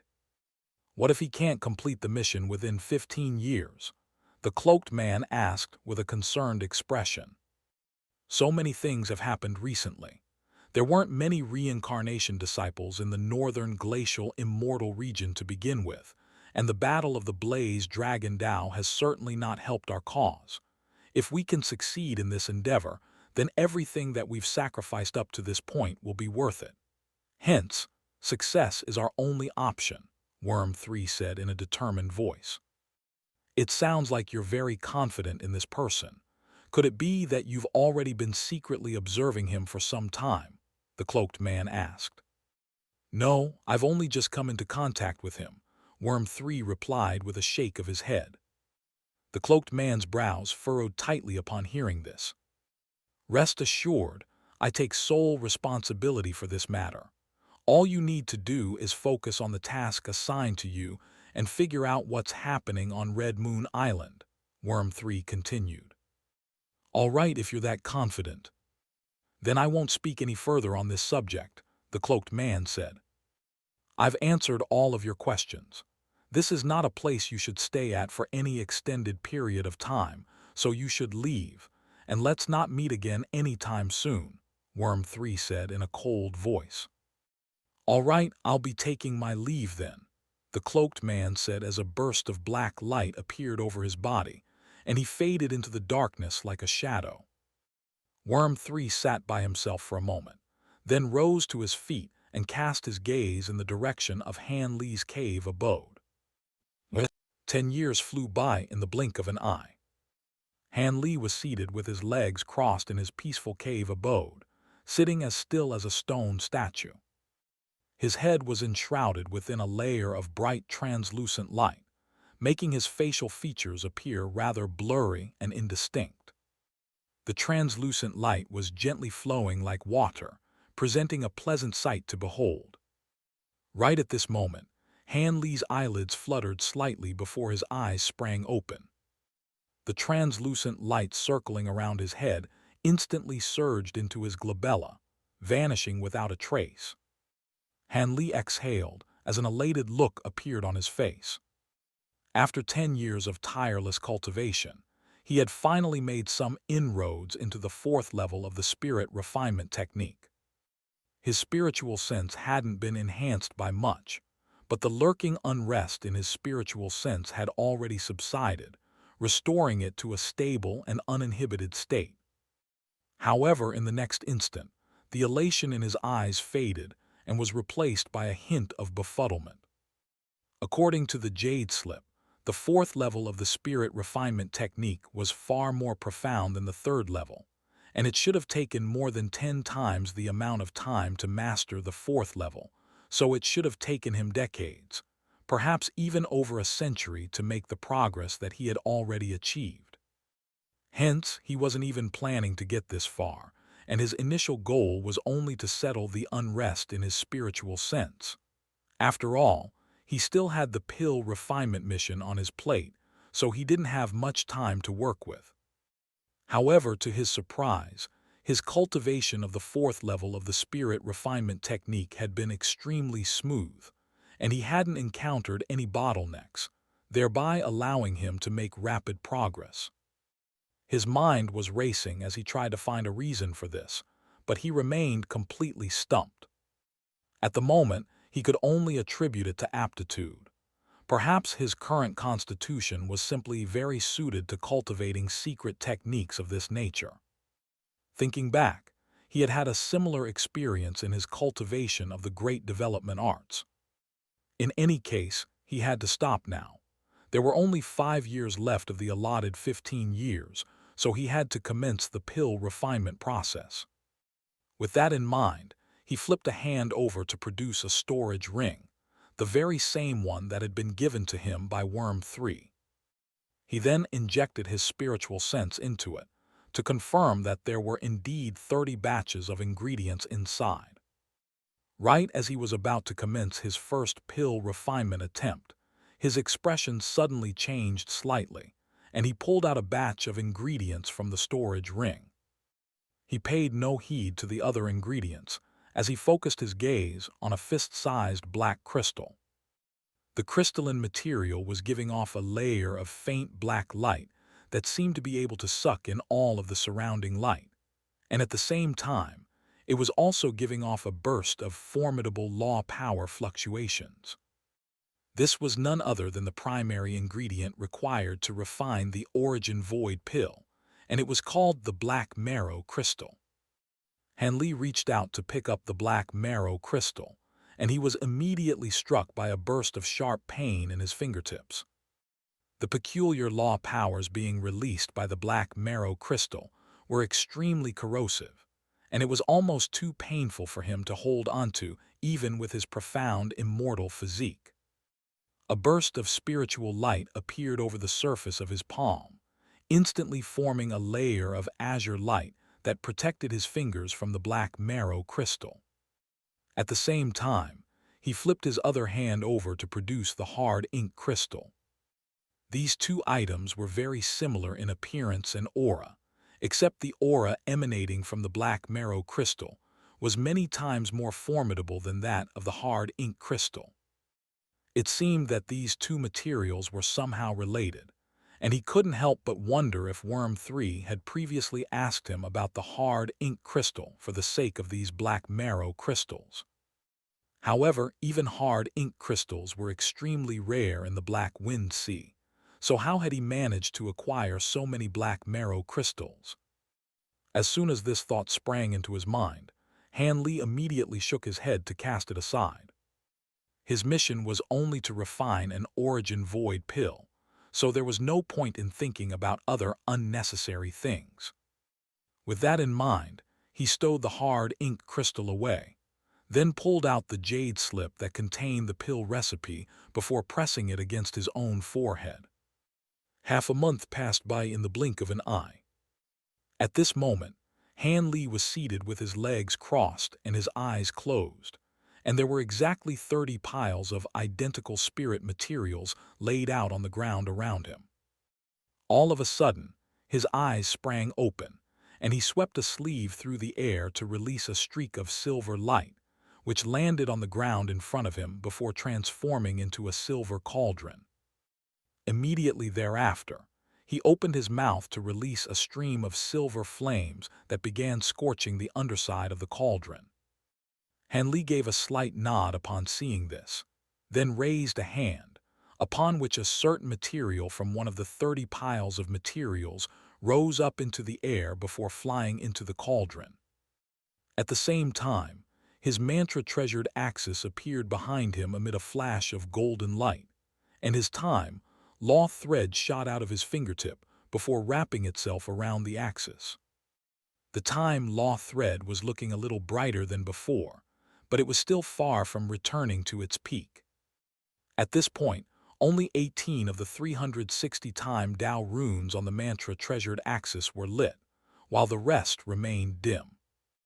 It seemed that the time-law thread was connected to his mantra-treasured axis, and it was most likely the case that the time-law thread would only make a full recovery once all of the time Tao runes were restored.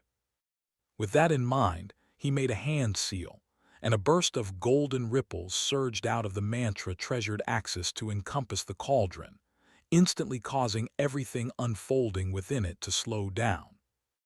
With only 18 time Tao runes restored, the axis's time-slowing effect was quite limited, but it was already sufficient for Han Li's needs. While Han Li was busy with his pill refinement, the Centennial Teleportation Formation Activation Day had arrived on Black Wind Island.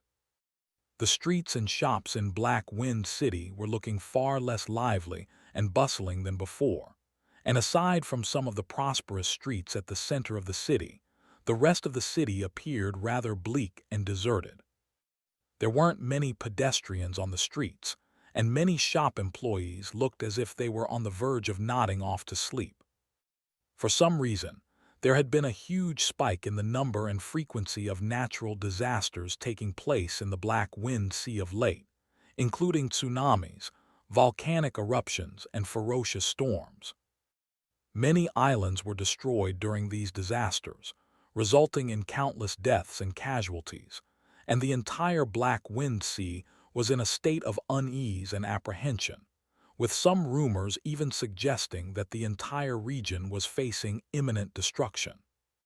Even the conflict between Black Wind Island and Azure Feather Island had temporarily subsided in the wake of these horrific disasters.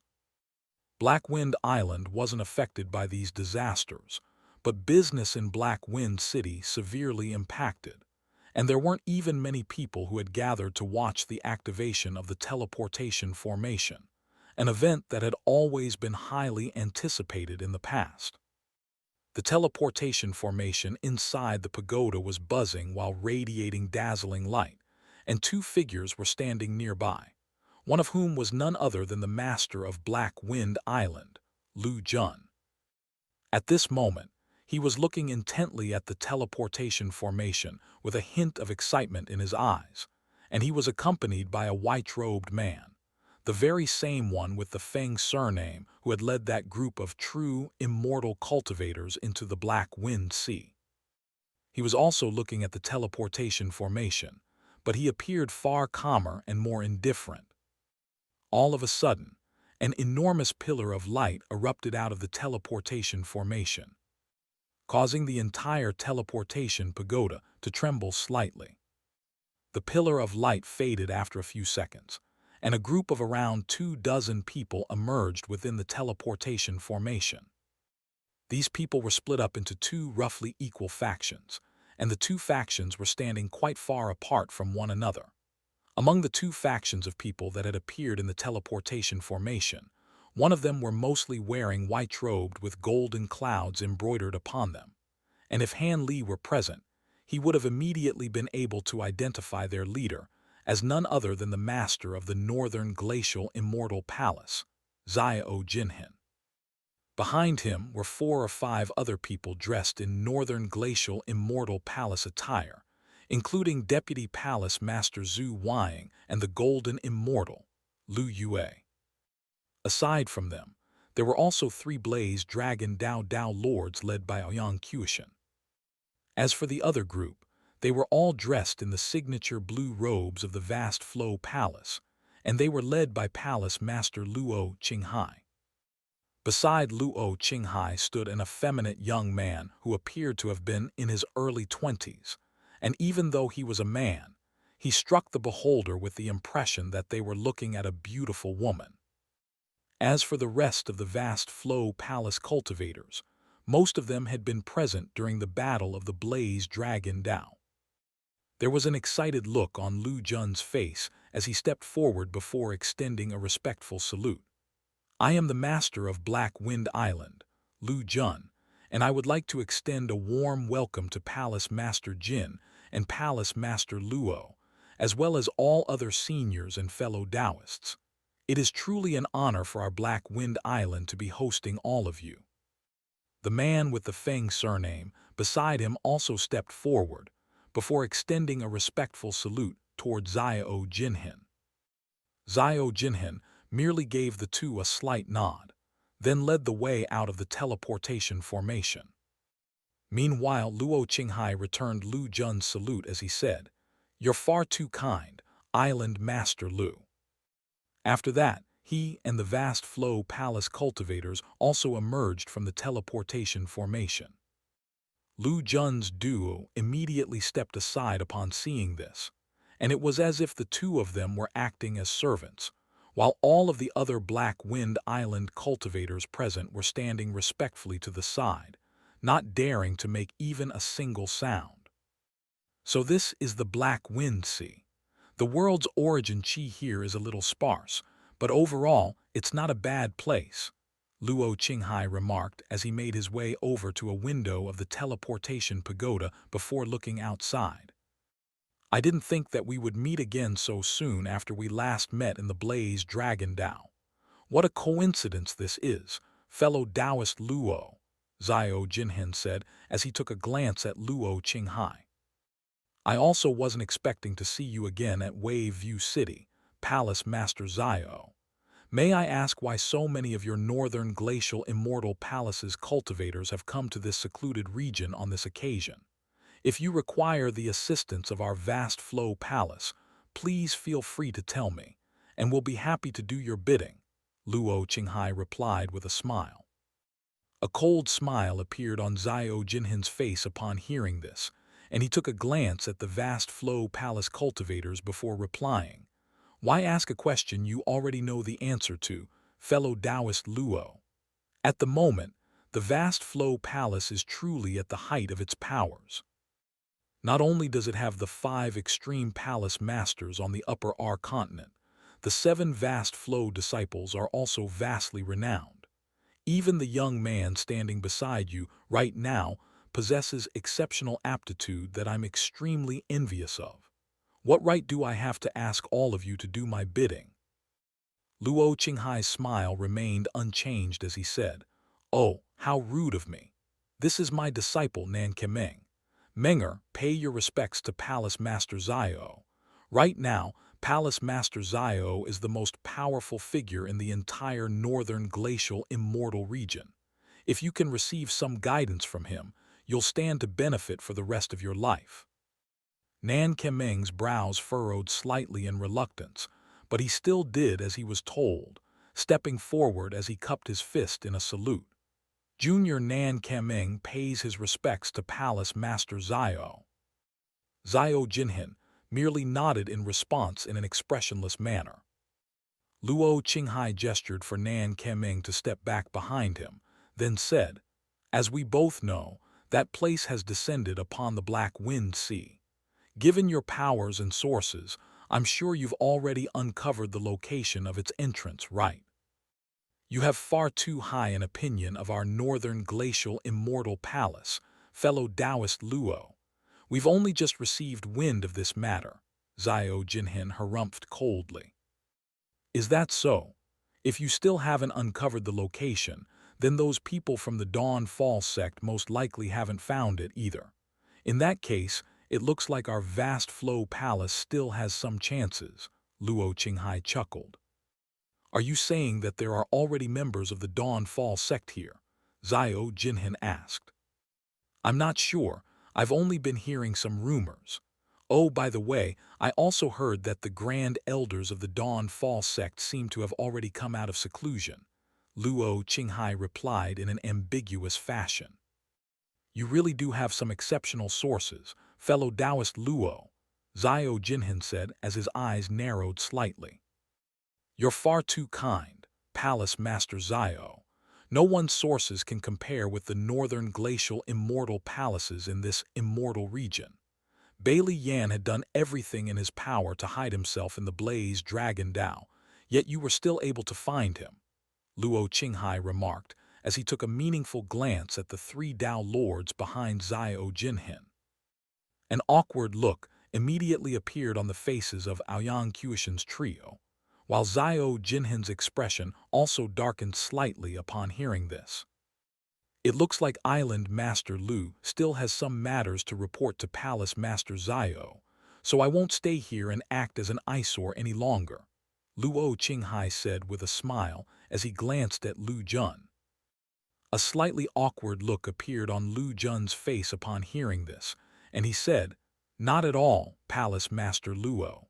Both of you are esteemed guests of our Black Wind Sea, so—" However, he was cut off mid-sentence by Zhao Jinhin, who said in a cold voice, "If you wish to leave, then feel free to do so, fellow Taoist Luo. I'm sure we'll meet again soon." Luo Qinghai cupped his fist in a salute toward Zhao Jinhin with a faint smile, following which he quickly led all of the vast flow palace cultivators out of the teleportation pagoda. They didn't linger in Black Wind City, either, flying directly toward the city gate before quickly vanishing into the distance. Meanwhile, Zhao Jinhin looked on at their departing figures with a contemplative look in his eyes, but it was unclear what he was thinking. "Palace Master, he seems to know a lot about the situation," Zhu Wang remarked as she approached Zhao Jinhin. "He's always been renowned for being a sly old fox, so it's no surprise that he's managed to gather some information," Zhao Jinhin replied in a cold voice. "Do you think he's already ascertained the location of the Infernal Frost Immortal Manor?" Zhu Wang asked in a slightly hesitant voice. "That's hard to say, but it doesn't matter even if he has found out the location. While it's true that he's quite slippery and cunning, he doesn't possess sufficient power to pose a significant threat. In contrast, I'm much more worried about the Reincarnation Palace and the Dawn Fall sect," Zhao Jinhin replied. "The Reincarnation Palace has always been a formidable foe, but as for the Dawn Fall sect, are you referring to their Grand Elder Feng Tiandu?" Zhu Wang asked. "That's right. There are only two people who I view as substantial threats in the entire northern glacial immortal region. At this point, Bailey Yan is no longer worthy of concern, so Feng Tiandu is the only one left," Zhao Jinhin said in a cold voice. Zhu Wang didn't know how to respond to this, so she could only stand off to the side in silence. Zhao Jinhin also stood in silence for a while before turning to Lu Jun and the man with the Feng surname as he instructed, "Give me a detailed rundown of all of the information that you've gathered thus far." Meanwhile, there was a massive gray flying boat racing through the boundless soul-stirring winds of the Black Wind Sea. The boat was 2,000 to 3,000 feet in length, and had been entirely constructed from some type of gray bone material. It appeared a little old and dilapidated, and there were even some large holes on some parts of the boat, while its surface was riddled with some indistinct patterns. In the face of the boundless soul-stirring winds, the boat was made to resemble a small raft in a turbulent sea, looking as if it could capsize at any moment. But if one were to look closely, they would discover that the indistinct patterns on the boat were releasing a thin layer of gray light that kept the soul-stirring winds at bay. The ghastly wailing and sobbing ringing out from the soul-stirring winds were also kept out by the layer of gray light, and that was why the boat was able to travel through the soul-stirring winds without any trouble. Seated with his legs crossed at the bow of the boat was a thin and wizened middle-aged man. His cheeks were extremely sunken, while his skin was green and purple in color, giving him the appearance of a zombie. Furthermore, there were countless dark azure chains wrapped around all parts of his body, and they were occasionally swaying around in the air of their own accord, presenting a very peculiar sight to behold. The zombie-like man was looking directly forward with two balls of green flames shimmering in his pupils, and there was a complex gray formation engraved onto the boat beneath him, extending in all directions to all parts of the boat. Right at this moment, a figure emerged from within the boat before arriving beside the zombie-like man. It was a man who appeared to have been 30 to 40 years of age, and he was dressed in a gray brocade robe. His left eye was tightly shut, and there was a deep scar on his eyelid, indicating that he had been dealt an extremely severe injury there. "Can you still keep going, Senior Marshal Brother?" the gray-robed man asked. "I'm fine," the zombie-like man replied. "It's a good thing that we have this flying boat of yours. Otherwise, there's no way we'd be able to pass through these soul-stirring winds," the gray-robed man said with a smile. "These soul-stirring winds are indeed quite formidable, but there are many ways to pass through them," the zombie-like man replied in an indifferent voice. "I would say that there are no more than 3 people in the entire northern glacial Immortal region that can say that. I may be the master of the Dawn Fall sect, but even I wouldn't dare to make such a bold claim," the gray-robed man said with a smile. A hint of pride flashed through the zombie-like man's eyes upon hearing this. "Rest assured, Senior Marshal Brother, I'll be sure to do everything in my power to help you obtain the treasures required for you to reach the high zenith stage," the gray-robed man vowed with a serious expression. "You have my thanks, Junior Marshal Brother," the zombie-like man replied with a nod. "There's no need to thank me, Senior Marshal Brother," the gray-robed man said as he hurriedly waved a hand in response. Right at this moment, a thought seemed to have occurred to the zombie-like man, and a cold gleam appeared in his eyes as he said, "There's been too much on my plate lately, so I didn't get a chance to ask, but have we still not managed to uncover the identity of the culprit who killed Fang Pan and Zhang Luan?" "We've already managed to uncover the identity of the culprit. It's a cultivator by the name of Li Feiyu, and he joined the Blaze Dragon Dao several centuries. But before we had a chance to go after him, the event concerning Bailey Yan took place in the Blaze Dragon Dao, and in the wake of the chaos, he went missing. The Immortal Palace is actively hunting for him, but according to my knowledge, they still haven't been able to capture him," the gray-robed man replied. "Li Feiyu," the zombie-like man murmured to himself as his brows furrowed slightly. "Rest assured, Senior Marshal Brother. Once we're finished with what we're doing here, I'll be sure to send out more people to ensure his capture, and once we have him, you can do with him as you please," the gray-robed man hurriedly said. The zombie-like man was silent for a moment, then said in a solemn voice, "The origin separation law chains that I bestowed upon Fang Pan and Zhang Luan have most likely fallen into his hands. Those chains must be recovered." "Yes, Senior Marshal Brother," the gray-robed man replied. With that, the zombie-like man closed his eyes. The gray-robed man promptly departed upon seeing this, making his way into the cabin, where there were many more people seated inside. On the other side of the Black Wind Sea, a ball of golden light that was several thousand feet in size was flying through the soul-stirring winds. The golden light was extremely radiant, and it contained a massive golden beetle with purple patterns all over its body, giving it a very menacing appearance. There were also threads of piercing translucent light interspersed throughout the golden light, and they appeared extremely sharp. The golden beetle's mouth was wide open, releasing a burst of suction force that allowed it to devour all of the soul-stirring winds surging toward it. And at this moment, there was a silver-robed woman seated atop the beetle's body. The woman appeared to have been in her late 20s, and she was wearing a silver crown and a pair of silver earrings. Her feet were bare with 2 silver rings around her ankles, attached to each of which were several bells. She was quite a beautiful woman, but her eyes were extremely cold, like a glacier that would remain frozen solid for the rest of eternity, and the ghastly sounds ringing out from within the soul-stirring winds seemed to have no effect on her at all. A pleased look appeared in her eyes at how freely the golden beetle was able to fly through the soul-stirring winds, and she murmured to herself, "Not bad. It looks like all of the resources I invested into you were worth it."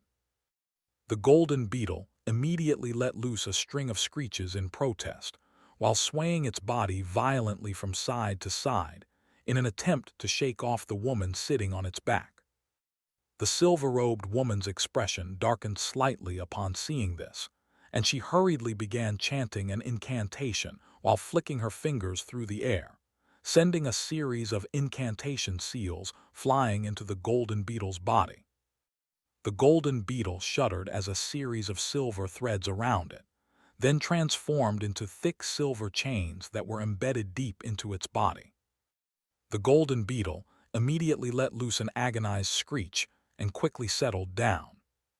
Only then did the silver-robed woman withdraw her hand seal, upon which all of the silver chains faded away. Why is it still so violent and untamed even though I've already used the spirit imprisonment technique on it? The silver-robed woman murmured to herself as her brows furrowed slightly. After pondering this question for a while, she shook her head as she sighed. "I'll address this matter after this trip." She then made a hand seal, and her body transformed into a ball of bright silver light that slowly vanished into the body of the golden beetle beneath her. The golden beetle immediately shuddered, and the golden light radiating from its body became roughly twice as bright, while the speed of its flight was also significantly enhanced. Close to 5 years passed by in the blink of an eye. The secret area of the Reincarnation Palace was just as peaceful as usual, and in a hall within the mountain sat 2 figures across from one another. They were none other than Worm 3 and the man with the scar running down his face. The scar-faced man had a rather grim look on his face, and even though Worm 3 was wearing a mask, it was clear from the look in her eyes that he was also feeling quite tense. "How are things going on the outside?" Worm 3 asked. Zio Jinhin came to the Black Wind Sea several years ago, and the same applies to the cultivators of the Vast Flow Palace and the Dawnfall sect.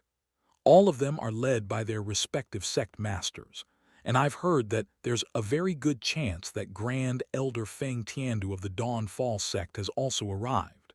The scar-faced man replied with a concerned expression.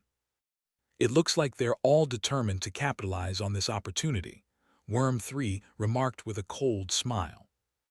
"The current situation has already exceeded our expectations.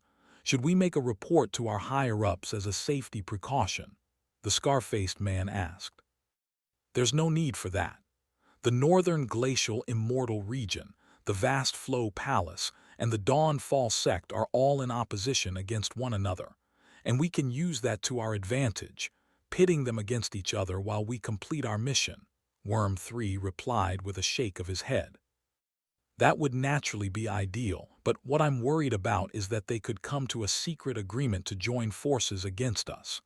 If that happens, then we'll be in trouble, the scar-faced man said with furrowed brows.